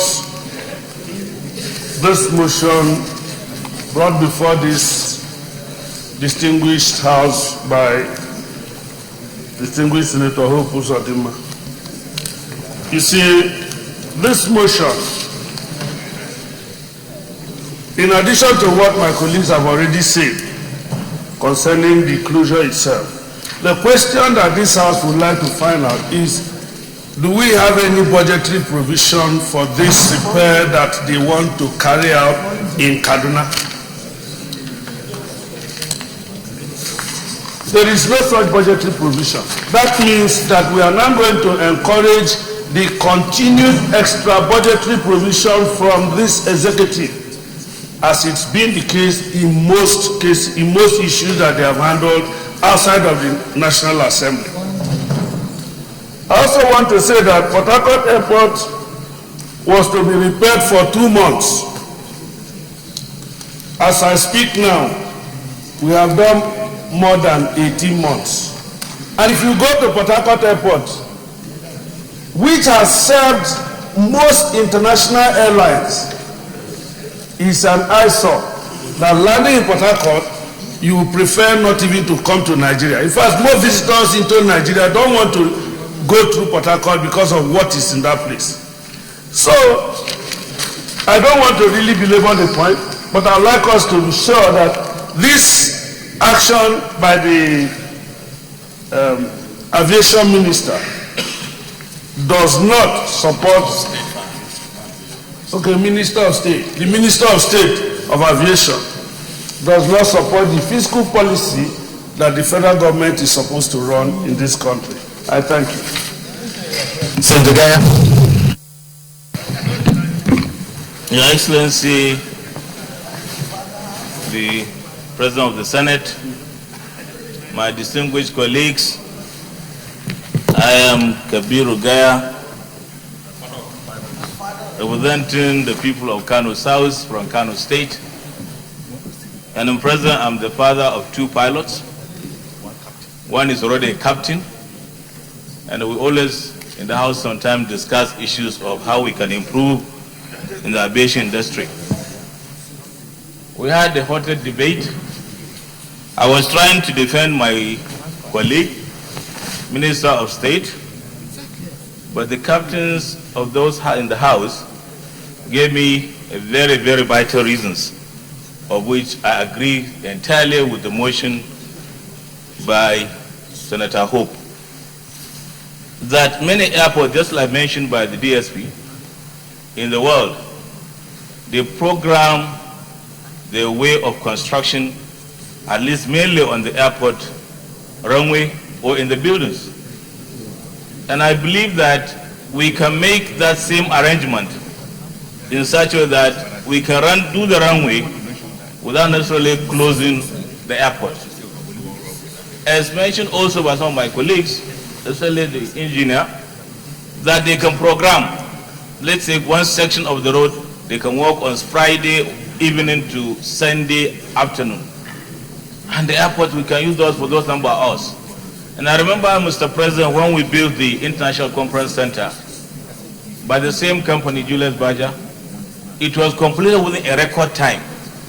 And I think if there is a plan that this thing should be finished within 2 or few weeks of our time, we can be able to do that. So I believe this suggestion by the minister to close the airport, I'm sure he didn't use much of it. I mean, he didn't take much of his professional advice. And I believe that the Senate should invite the minister and tell him clearly, or let him explain to us why he's insisting on trying to create a problem in this, in Abuja. Why? Because the aircrafts operation, if you stop there is no way you can land in Kaduna and drive all the way to Abuja. Or at the same time, international aircrafts cannot be able to land in Abuja, will be landing either in Lagos or in Kaduna. So I think there is no point to run down the businesses of these airlines. Thank you, Mr. President. Mr. President, my very respected colleagues, I take this opportunity to say Happy New Year to my very respected colleagues, and I wish you a recession-free 2017. Mr. President, it is laughable, if not ridiculous, for the first time in the history of a civilized world, that a capital city of any country will be shut down because of renovation or construction. Mr. President, this is going to embarrass us as a nation before the international community and other civilized parts of the globe. The Federal Ministry of Aviation must think outside the box and look for other ameliorative measures. Either they reconstruct in phases or divert flights to the local airport where the longer runway is being renovated. We must have a means of seeking alternative measures, because it is going to be embarrassing to us as a nation if the news will go across the globe that the capital city of the largest country, black country in Africa is being shut down because we are trying to either repair or construct a second runway. Mr. President, the world is now a global village.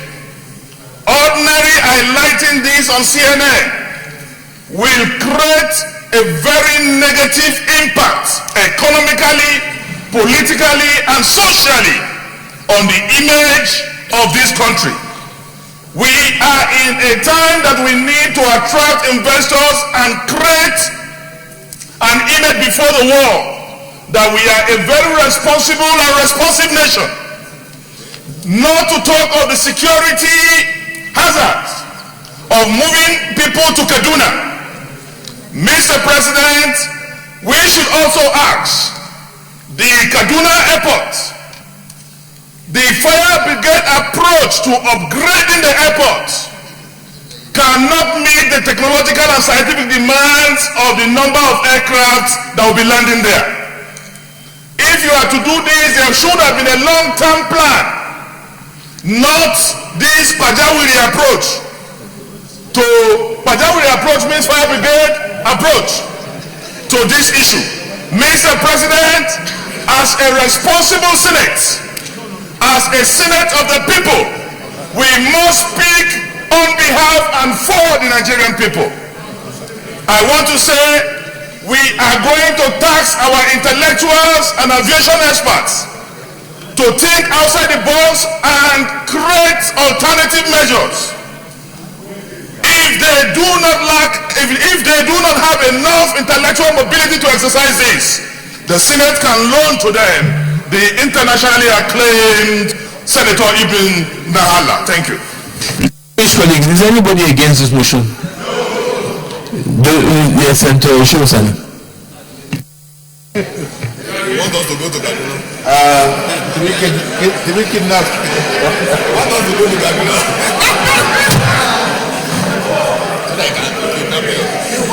Mr. President, I stand technically opposed to this motion for a number of reasons. Kaduna is ready to host the whole nation as far as international flight is concerned. Mr. President, from the contributions to this motion, I can see that Nigerian political elites always avoid the problem they created for the nation. Where there is kidnapping, they don't want to go there. Where the road is bad, they don't want to go there. Where there is inconvenience, they don't want to go there for 6 weeks. Supposing Nigeria is under foreign invasion, how do you survive? My brother Dino lives in Lokoja and there is no airport there. If he wants to travel to UK, he travels all the way from Lokoja to Abuja. Senators from Abuja State, they have to move to Owerri. They don't complain of insecurity there. What I have observed is that we create a hell for Nigerians and we want to live in paradise. For a nation like Nigeria, we should always be prepared to live under emergency situation for even 6 weeks. If there are issues that has to do with Kaduna Airport, all we need to do is to straighten them out. For the Deputy Senate President, you don't have to move in the morning. We have hotels that accommodate you, 5-star hotels. So this motion is more an attempt to deny Kaduna State and Kaduna City in particular the opportunity for people to see the beautiful landscape of our city. And I thank you very much. Distinguished colleagues, we now go to the motion, to the prayer. The prayer: invite the Minister of Transportation, Minister of State, Aviation, Works, Powers and Housing, FCT, Esther, Managing Director of FAN and NAMA, to meet with this distinguished Senate and provide details on the planned closure as well as to explore other options that can avoid the total closure of the airport. Those in favor of amendment? Senator Maro, whoever. Mr. President, there will be additional prayer about this amendment. Looking at judging from the discussions here, it will be very clear that our decision should be to invite them on ways or means of avoiding closure. No. Look at sorry.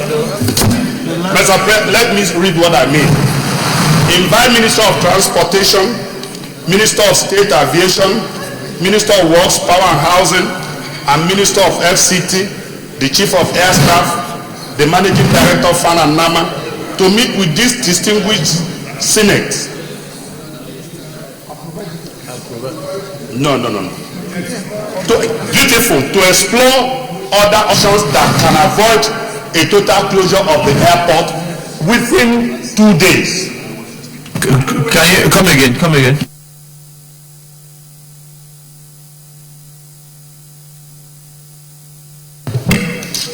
Minister of Transportation, Minister of State Aviation, Minister of Works, Power and Housing, and Minister of FCT, the Chief of Air Staff and Managing Director of FAN and NAMA, to meet with this distinguished Senate within 2 days to explore other options that can avoid a total closure of Abuja and Nandazikwe Airport, Abuja.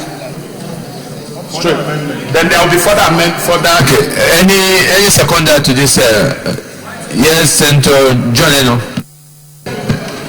Mr. President, my name is John Owaneno, Cross River Central. I second the motion for the amendment of the prayer.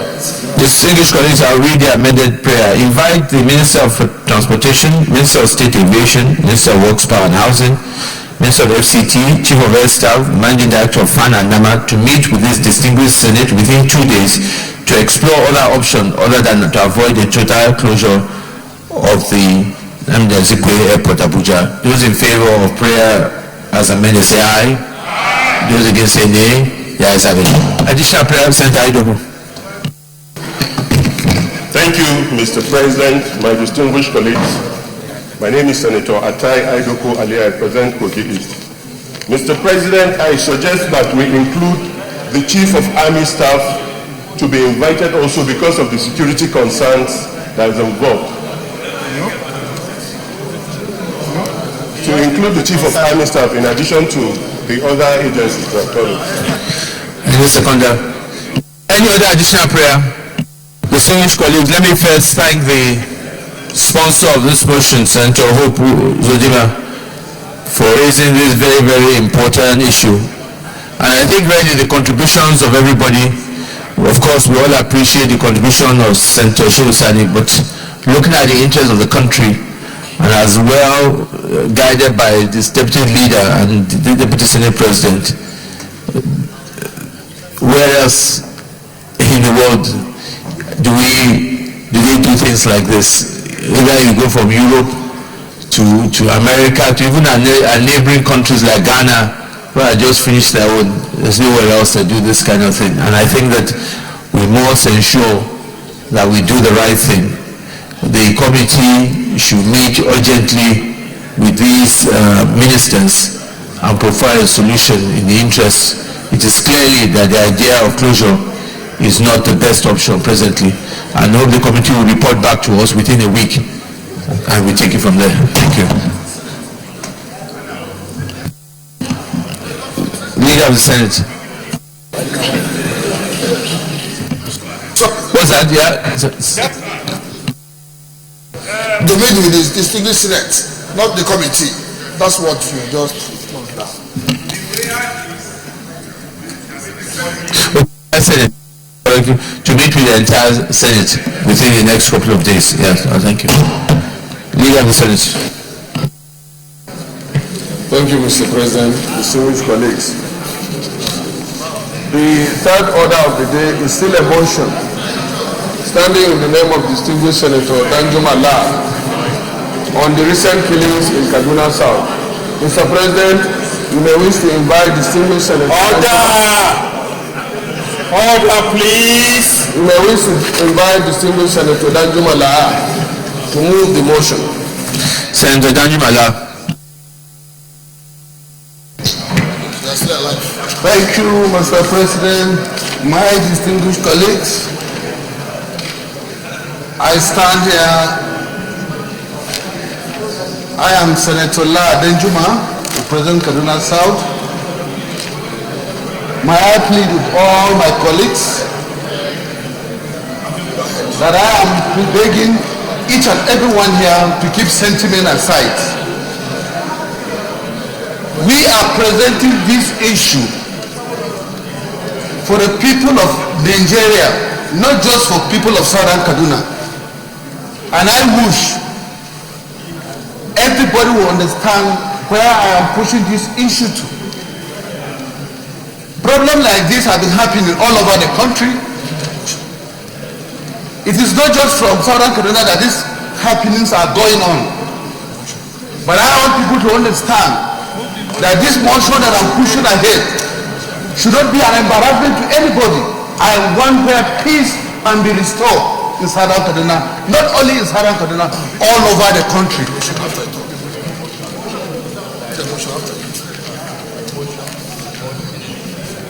They said not that since 2011, various communities in Southern Kaduna Senatorial District of Kaduna State have been consistently attacked by herdsmen, resulting in death, injuries, loss of property, and displacement of the communities.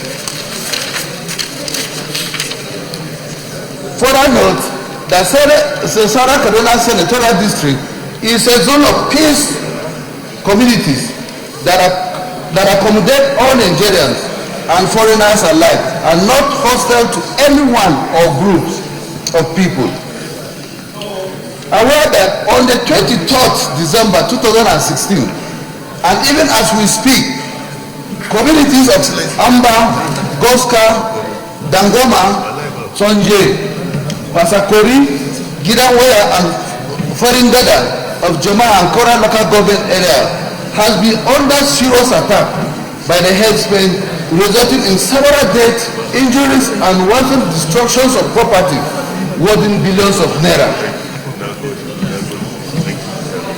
My distinguished colleagues, concerned that the killings of the citizens of Southern Kaduna amount to serious violation of the right to life, right to security of human person, to the respect of the dignity inherent in human being, and right to property, not only to guarantee by the 1999 Constitution as amended, but also of the African Charter on Human and People's Rights and the International Convention on Civil and Political Rights, which Nigeria is a party. Aware that a total number of 808 persons were killed in 53 villages across the 4 local government areas in the affected areas, where 57 people were injured. Farm products estimated at 5.5 billion naira was destroyed, and a total of 1,422 houses and 16 churches were burned during the attack. Senate should be aware also that the last 1 year has witnessed a harvest killing by these marauding headsmen in several cases of massacre in Agata, Kwa West, Local Kwande, and Agatu in Benue State.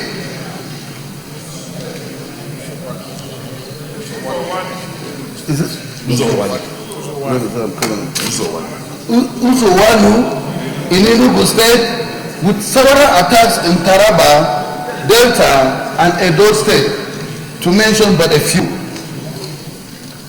Observes that these deliberate systematic killings demand the awakening of Nigerians across the country to avoid the repeat of what happened in the Darfur region of Sudan.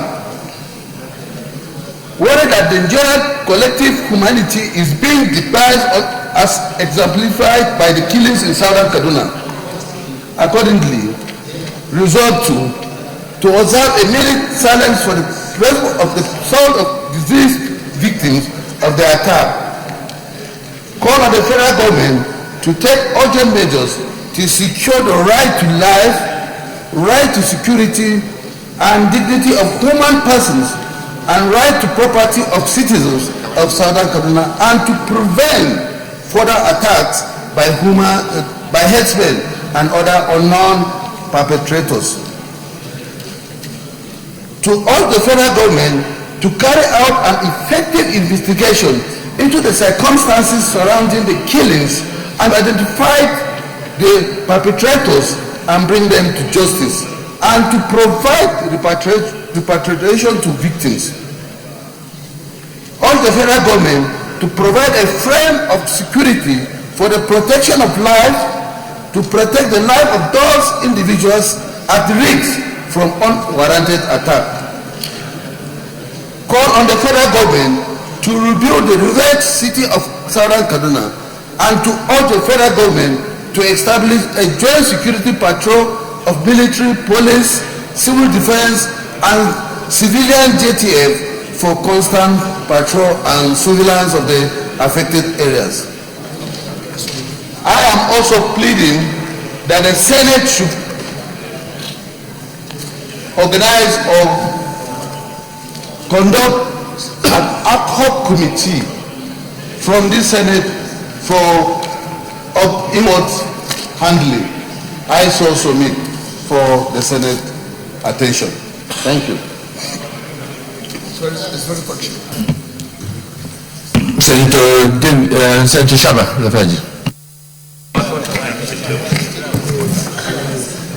Mr. President, mine is just to guide the Senate. Guide in the sense that a similar motion on the 15th of November was brought up. Yes, seconding the motion.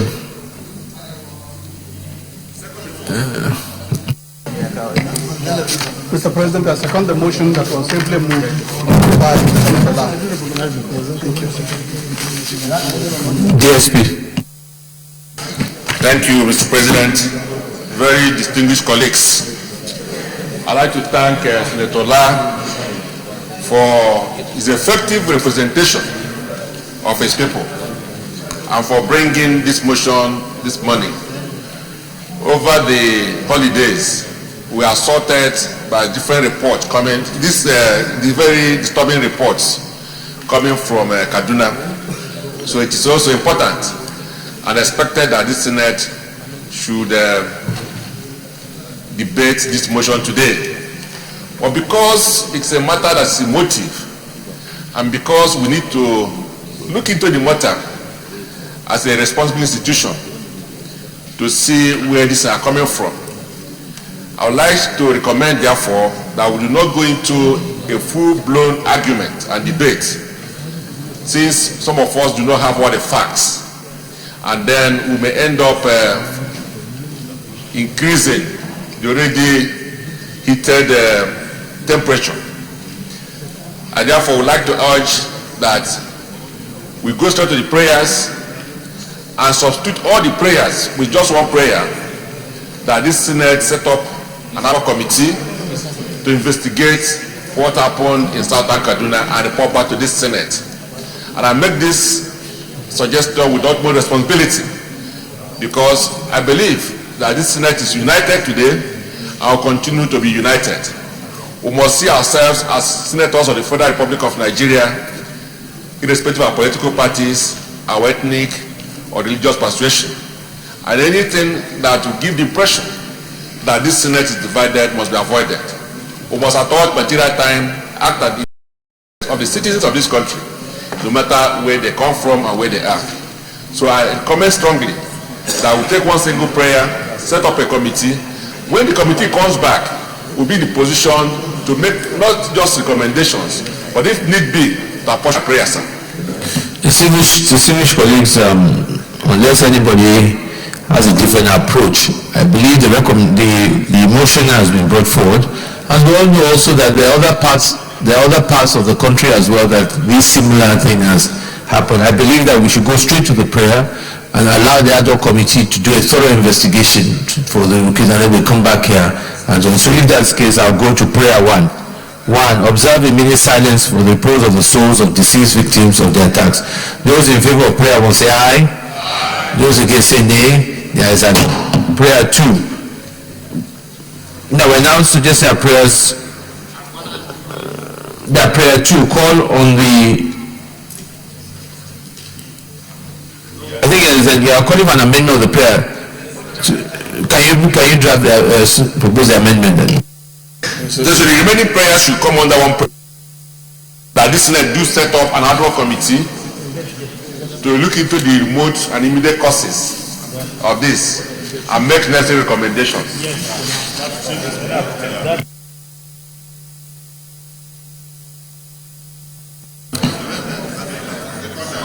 Let me get a seconder to this motion. Senator Kemadi. I second, Mr. President, I second the motion amendment raised by the DSP that this Senate sets an ad hoc committee to look into the problems that took place in Kaduna South and all other areas that similar issues have occurred.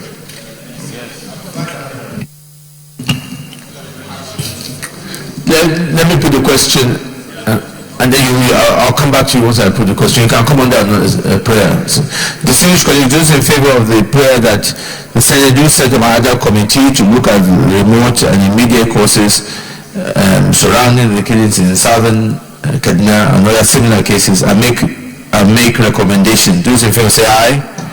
Those against say nay. There is a minority leader. Mr. President, my distinguished colleagues, It might seem that the amendment that I had in mind is overtaken by Vance, but what I wanted to add was the fact that this Senate do condemn the wanton destruction of lives and properties in southern Kaduna or any part of this country at all. And then, well, in strong term, before proceeding to set up the committee, because we need to take a position as a Senate and then condemn the wanton destruction of lives and properties in southern Kaduna and in any other part of the country, because we will not be seen as people who condone or support such a thing. Before going ahead to set up the ad hoc committee, to go into the remote and immediate causes and report back to the Senate in strong terms for us to take further steps. So you can just come under additional prayer. I mean, anybody seconding that? Yes, Senator Lidani.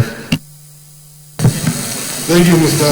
President. My name is Joshua Lidani. I rise to second the additional prayer by the minority leader.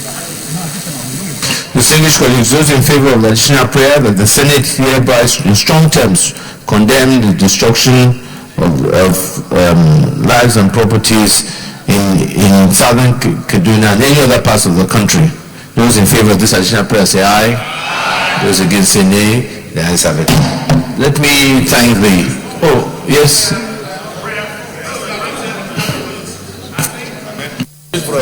In line with what is wrong with you?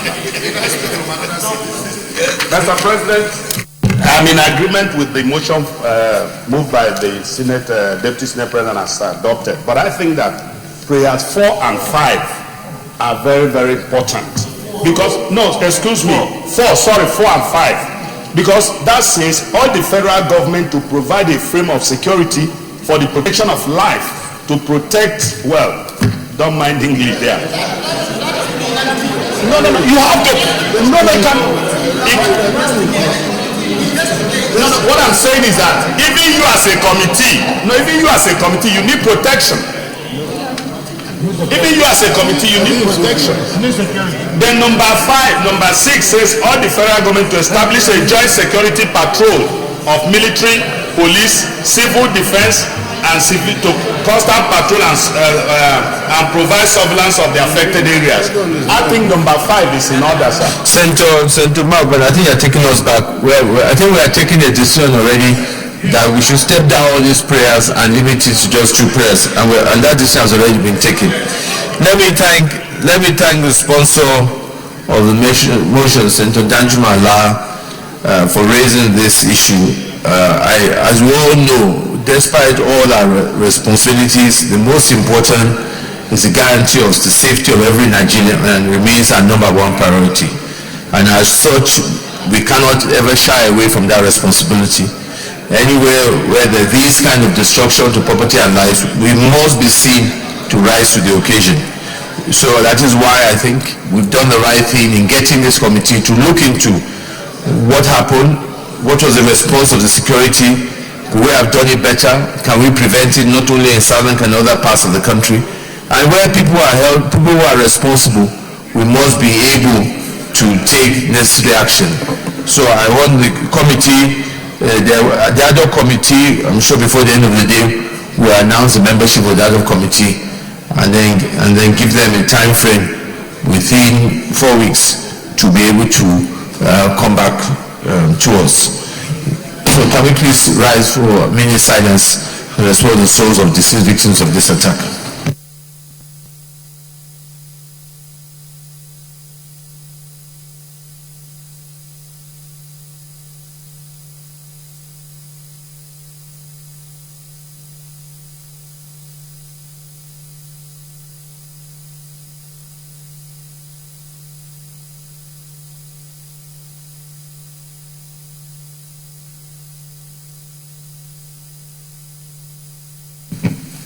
May their gentle souls rest in perfect peace. Amen.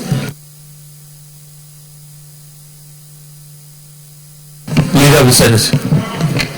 Mr. President and my distinguished colleagues, the fourth order of the day is a motion standing in the name of distinguished Senator Bala Ibn Allah on the urgent need to halt the incessant flight cancellation, delays and intrusion of passengers by airline operators in the country.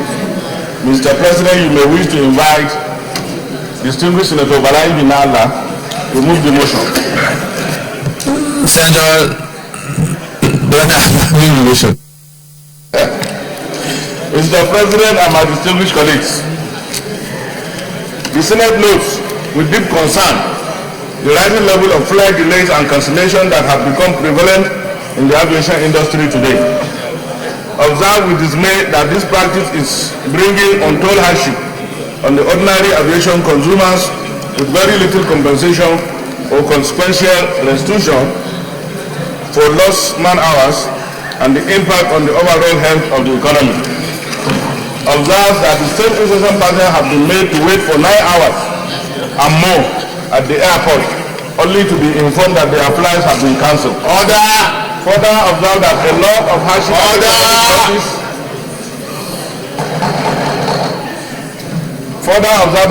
hardship and economic losses occasion go unquestioned. Sorry, Senator Foster.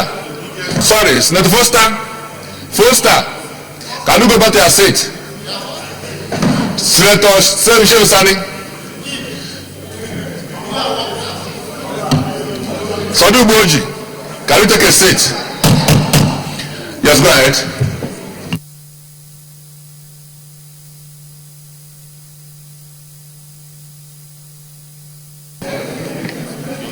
On schedule, it is celebrated. The airline carriers, due to this norm, are no longer apologetic for their action, but will rather treat passengers with no apology. Aware that some of the reasons that have been given for this problem include the lack of basic equipment and facilities, which include faulty instrument landing system, landing aids, airfield lighting, perimeter fencing, adequate fire cover, screening machine, CCTV, and even passenger facilitation equipment, like flight information display system and seats for departing passengers. Also aware that investigations are revealed that only 5 airports have efficient and well-lit airfield systems, which include Lagos, Kano, Port Harcourt, Abuja, and Kaduna. Without airfield lighting, airplanes cannot land in the airport at night. Mindful of the current aviation fuel scarcity, which has forced airlines to cancel 50% of their flights as product is rationed by oil marketers for months now. Airlines have experienced disruptions in their flights due to inadequate supply of jet fuel. This has adversely affected the airlines and passengers and the nation's economy in general. Conscious that other reasons may be exacerbating the challenge, including poor management, lack of enough aircraft, and lack of maintenance facilities. Senator Dare, go back to your seat. Observe that failure to arrest and put a stop to this problem brings about dwindling confidence of passengers on domestic airlines, which leads to limited business travel and harm severely an already struggling Nigerian economy. Accordingly, the Senate resolves to mandate the Senate Committee on Aviation to thoroughly investigate the root cause of this challenge in the aviation industry with a view to halting the observed inimical practice in the industry. 2. All the Nigerian Civil Aviation Authority to immediately put in place the necessary order. Senator Binta, keep quiet.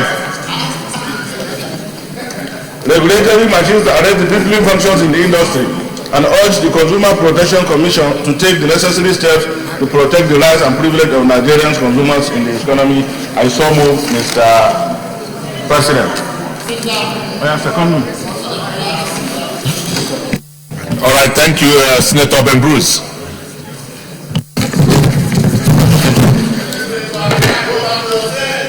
Order.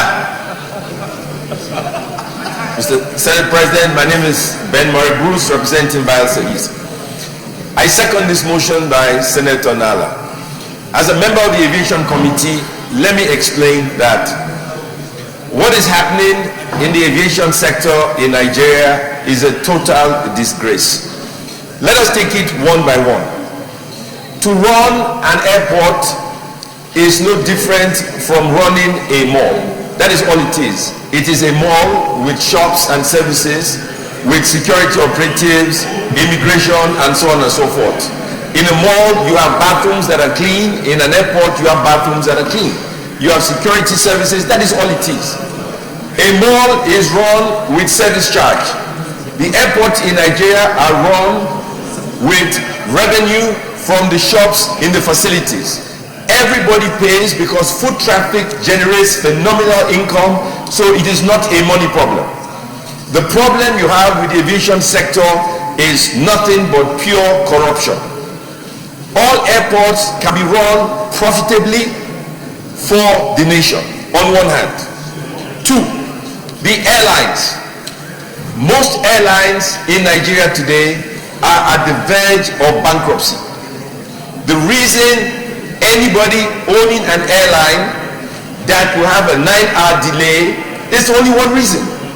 He does not have the money to buy fuel, cannot pay the pilots in a timely manner, does not have money to buy spare parts, is not liquid enough to function as a business.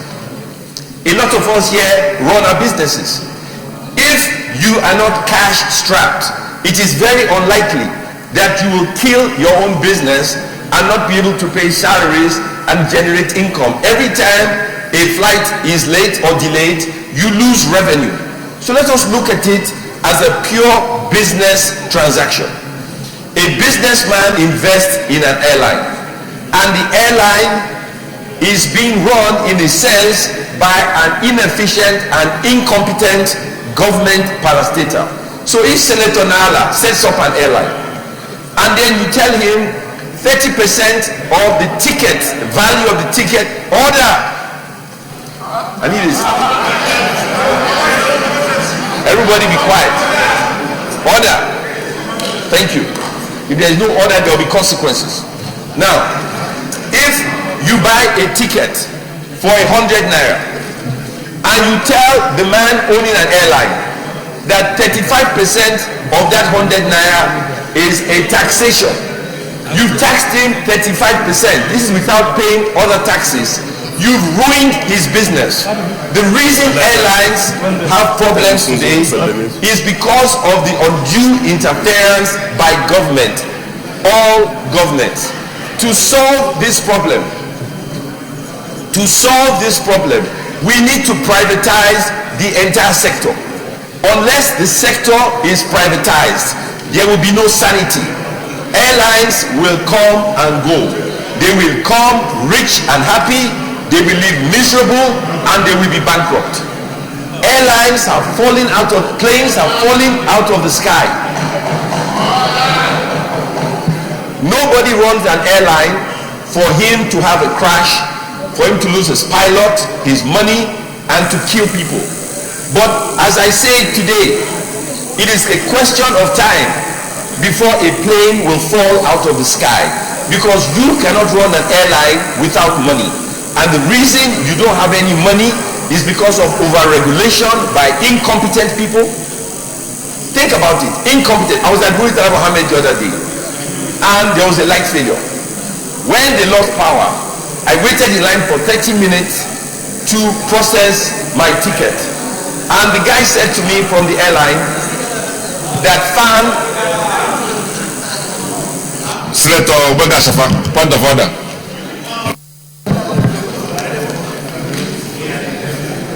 Mr. President, Senator Benga Shafa, representing Lagos Senatorial District, I rise on order 56, 9, and 10, if I may read that. When a senator is speaking, no senator may converse aloud or make any noise or disturbance to disturb him. 10. During a sitting, all senators shall be silent or shall confer only in undertones.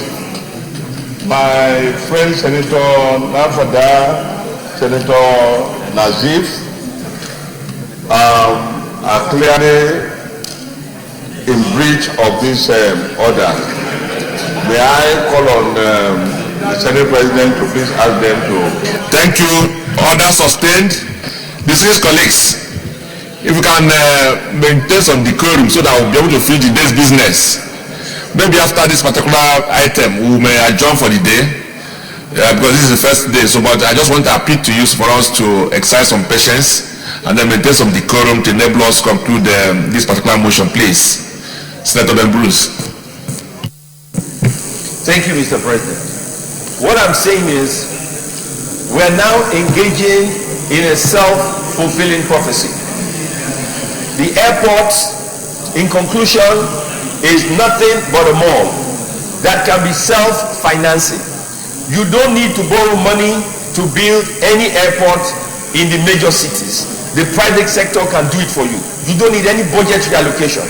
Anybody will build the airport and run it successfully because it is nothing but a mall.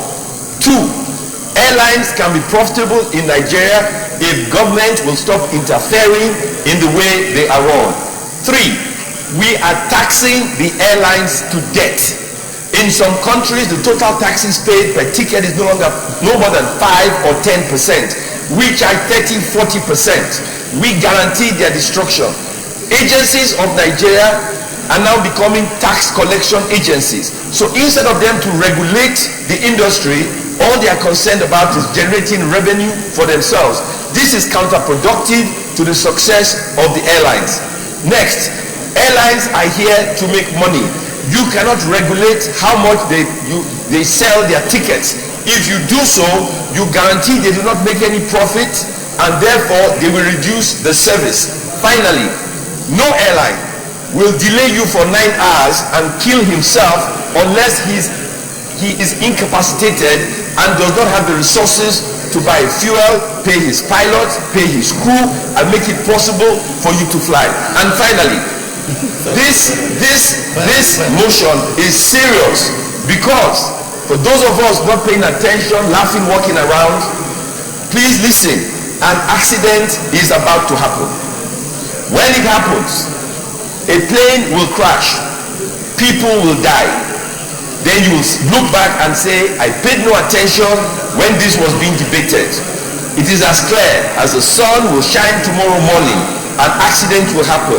I urge my colleagues to take this motion very seriously and find a way to work with the airlines, not to kill them, but make it possible for them to be successful so we can live. Thank you, Mr. President. Senator Sekibo.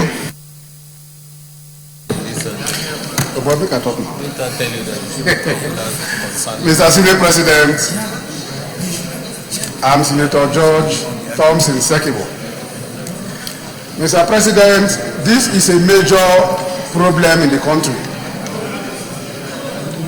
And I think that if there is any sector that needs a declaration of state of emergency, it should be the aviation sector.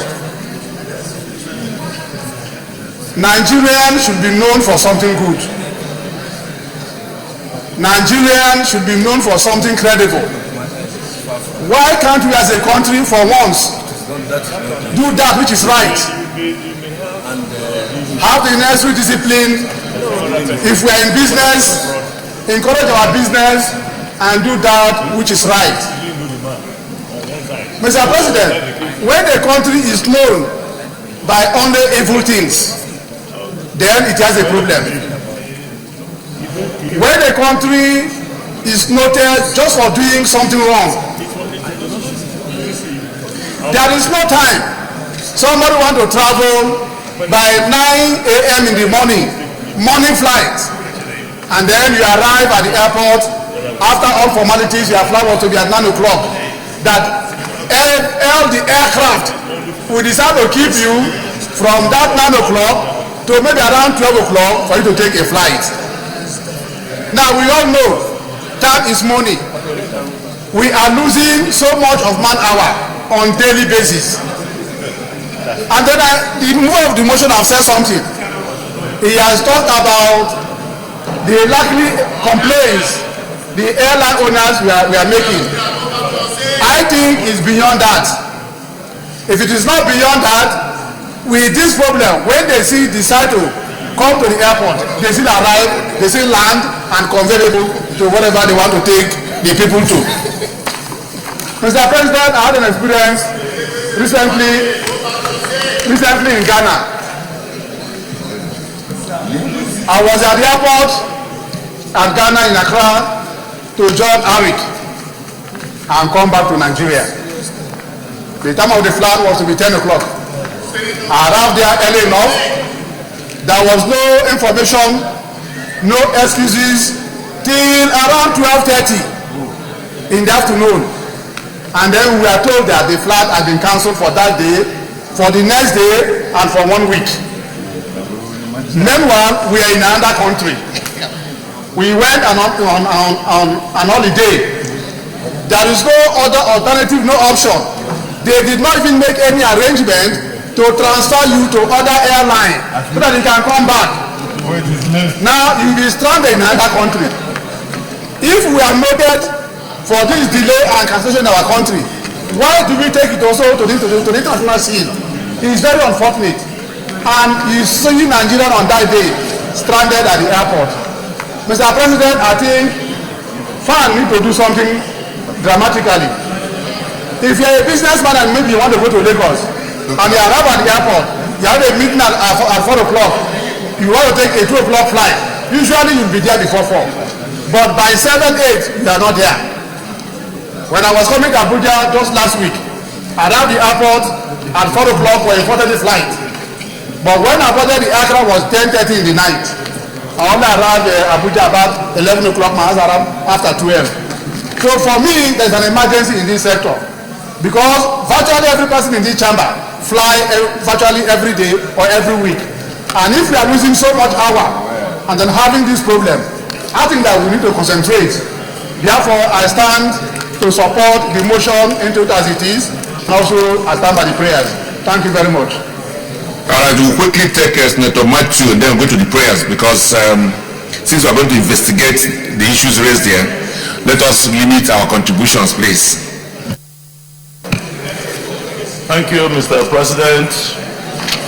My name is Senator Matthew Urogide. I represent Edo South Central District.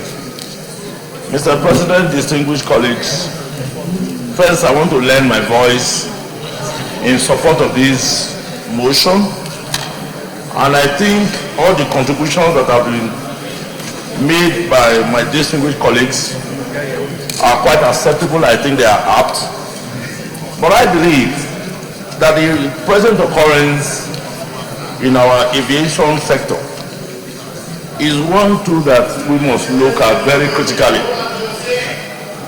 Mr. President, you agree with me that some of the problems that were enunciated in the body of this motion concern the governance structure in the aviation sector.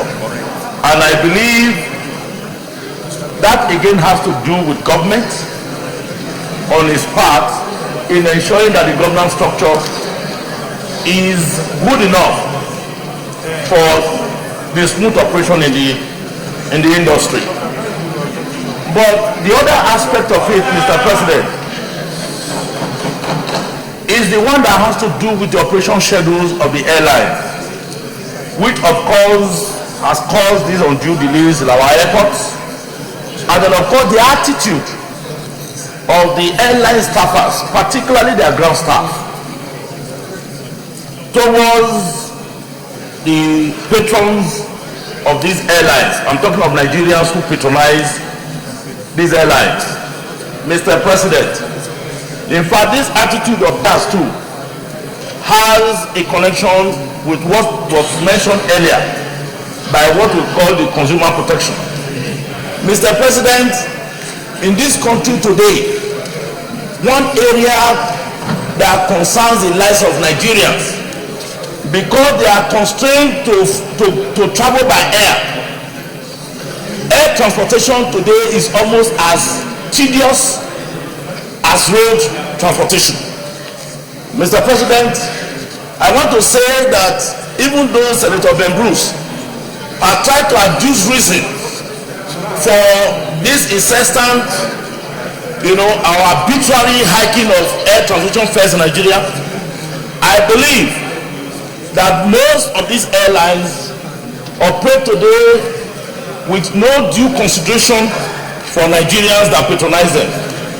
Mr. President, I want to say that even the foreign airlines that operate in this country have had to follow suit with their own counterparts who run our domestic routes. Only this year, Mr. President, all those who were booked on our foreign routes, had to pay almost half up till 1st of January 2017. But those that had to travel after the 1st of January had to pay almost 200 to 300%. I want to say that it cost less than 500,000 to go from Lagos or Abuja to London up to the 1st of January 2017. But from the 2nd to the 5th, all those who had to travel even on economy had to pay as high as 1,250,000 naira. And looking at this difference in days, one would say that the arbitrariness in the hiking of these fares is most unfair to Nigerians who are patrons of these airlines. I think something has to be done, and I believe all still belongs on our government to protect the rights of Nigerians who patronize these airlines, both domestic and international routes. Mr. President, what is happening today in the aviation sector, we need to be very careful, because it's an accident that is waiting to happen. Because the airlines, the way they are operating today, where there are no standards that are kept, will remind us of what happened around 2005 when we had crashes. Bellevue, Sosoliso, and all of them took their turns in quick succession. Today, one airline that has only one aircraft in their fleet will go all around the routes in Nigeria without the necessary bodies that are supposed to regulate their operations doing it properly. And I just pray and hope that Nigerians will not be victims of the inefficiency in this sector. Only yesterday I got a text message. Somebody sent a text message, and I think it's going on. Maybe some of our colleagues got it too. People are warning you not to fly our domestic planes for the next 2 or 3 weeks, because everybody is suspecting that something is going to happen. And if this is what Nigerians are telling themselves, it only means that we as a responsible body must be able to sensitize government and all other agencies that are so connected to do what is right, so that the lives of Nigerians can be protected. Thank you, Mr. President. Distinguished colleagues, we go to the prayer. Prayer 1, mandate the Senate Committee on Aviation to thoroughly investigate the root causes of this challenge in the aviation industry with a view to halting the observed inimical practices in the industry. Those in favor of prayer will say aye. Yes, Senator Foster.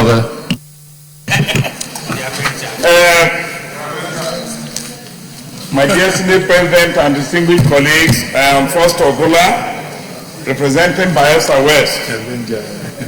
I'm raising this amendment because one of the major problems in the aviation industry is about delay and cancellation occasioned by lack of aviation fuel. And therefore, this motion is predicated on delays and cancellations. And most of the airlines, they complain about lack of aviation fuel. And lack of aviation fuel is a downstream product.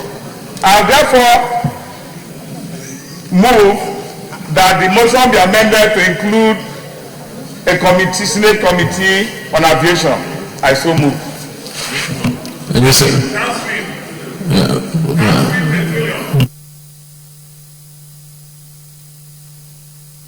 Okay. Any seconder? Distinguished colleague, let me put the question. Mandate the Senate Committee on Aviation to thoroughly investigate the root causes of this challenge in the aviation industry with a view to halting the observed inimical practice to the industry. Those in favor of prayer 1 say aye. Those against say nay. Yes, prayer 2, urge the Federal Aviation Authority of Nigeria to immediately put in place the necessary regulatory mechanisms to arrest dwindling fortunes in the industry. Those in favor of prayer 2 say aye. Those against say nay. The ayes have it. Prayer 3, urge the Consumer Protection Commission, CPC, to take necessary steps to protect the rights and privileges of Nigerian consumers in the economy as a whole. Those in favor of prayer 3 say aye. Those against say nay. The ayes have it. Any additional prayer? Distinguished colleagues, let me thank the sponsor of the motion on this, citing this very ugly service delivery. I think the one is unacceptable, and this is part of when, in my opening remarks, I said we must begin to stand for the rights of Nigerians in the kind of service they receive from providers. So I do hope that the Senate Committee on Aviation will look into this matter to see how this sort of incident does not repeat itself and what needs to be done in that sector to prevent such reoccurrence. Thank you. Leader of the Senate.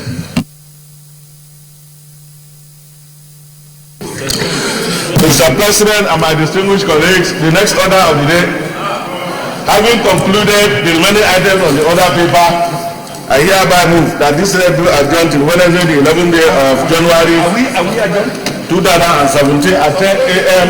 front. No, you have to stand down first. Well, Mr. President, if anything, it further shows the reason why the Senate must conclude the proceedings of today. May I apply that we stand down the remaining order of the day to another legislative day? I so move.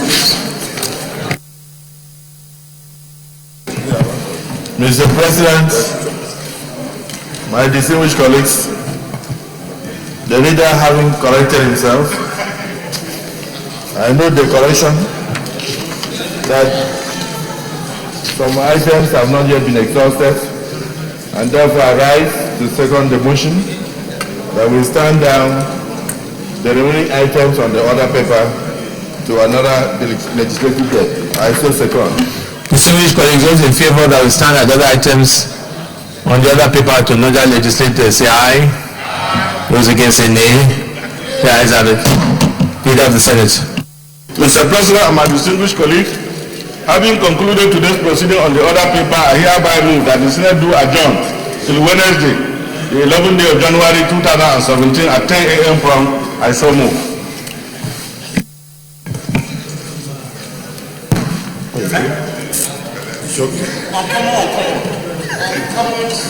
Mr. President, distinguished colleagues, I rise to second the motion that this Senate do stand adjourned to the date of Wednesday as moved by the leader. I so second. Distinguished colleagues, before I put the question, just two announcements.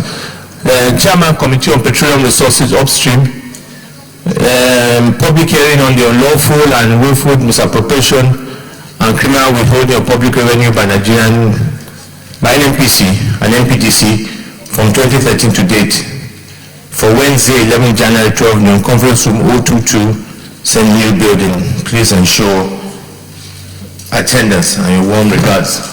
Second announcement, a letter from the APC Senate Caucus dated 10 January. His Excellency, President of the Senate, notice of change of leadership is to inform Your Excellency and the Senate that after several meetings held on Monday, the 9th of January 2017, and upon due deliberation and consultation, the APC Caucus of the Senate hereby wish to notify you of the change in the leadership of the Senate, that the new Senate leader be and is now Senator Ahmed Lawal representing Yobe North Central District, Yobe State. Kindly accept our extreme regards and best assurances. Yours faithfully. Distinguished colleagues, let me put the question. Those in favor that the Senate is hereby accordingly adjourned to Wednesday, 11 January 2017 at 10 a.m. prompt say aye.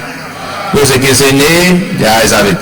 The Senate is here accordingly adjourned to Wednesday, 11 January 2017 at 10 a.m. prompt.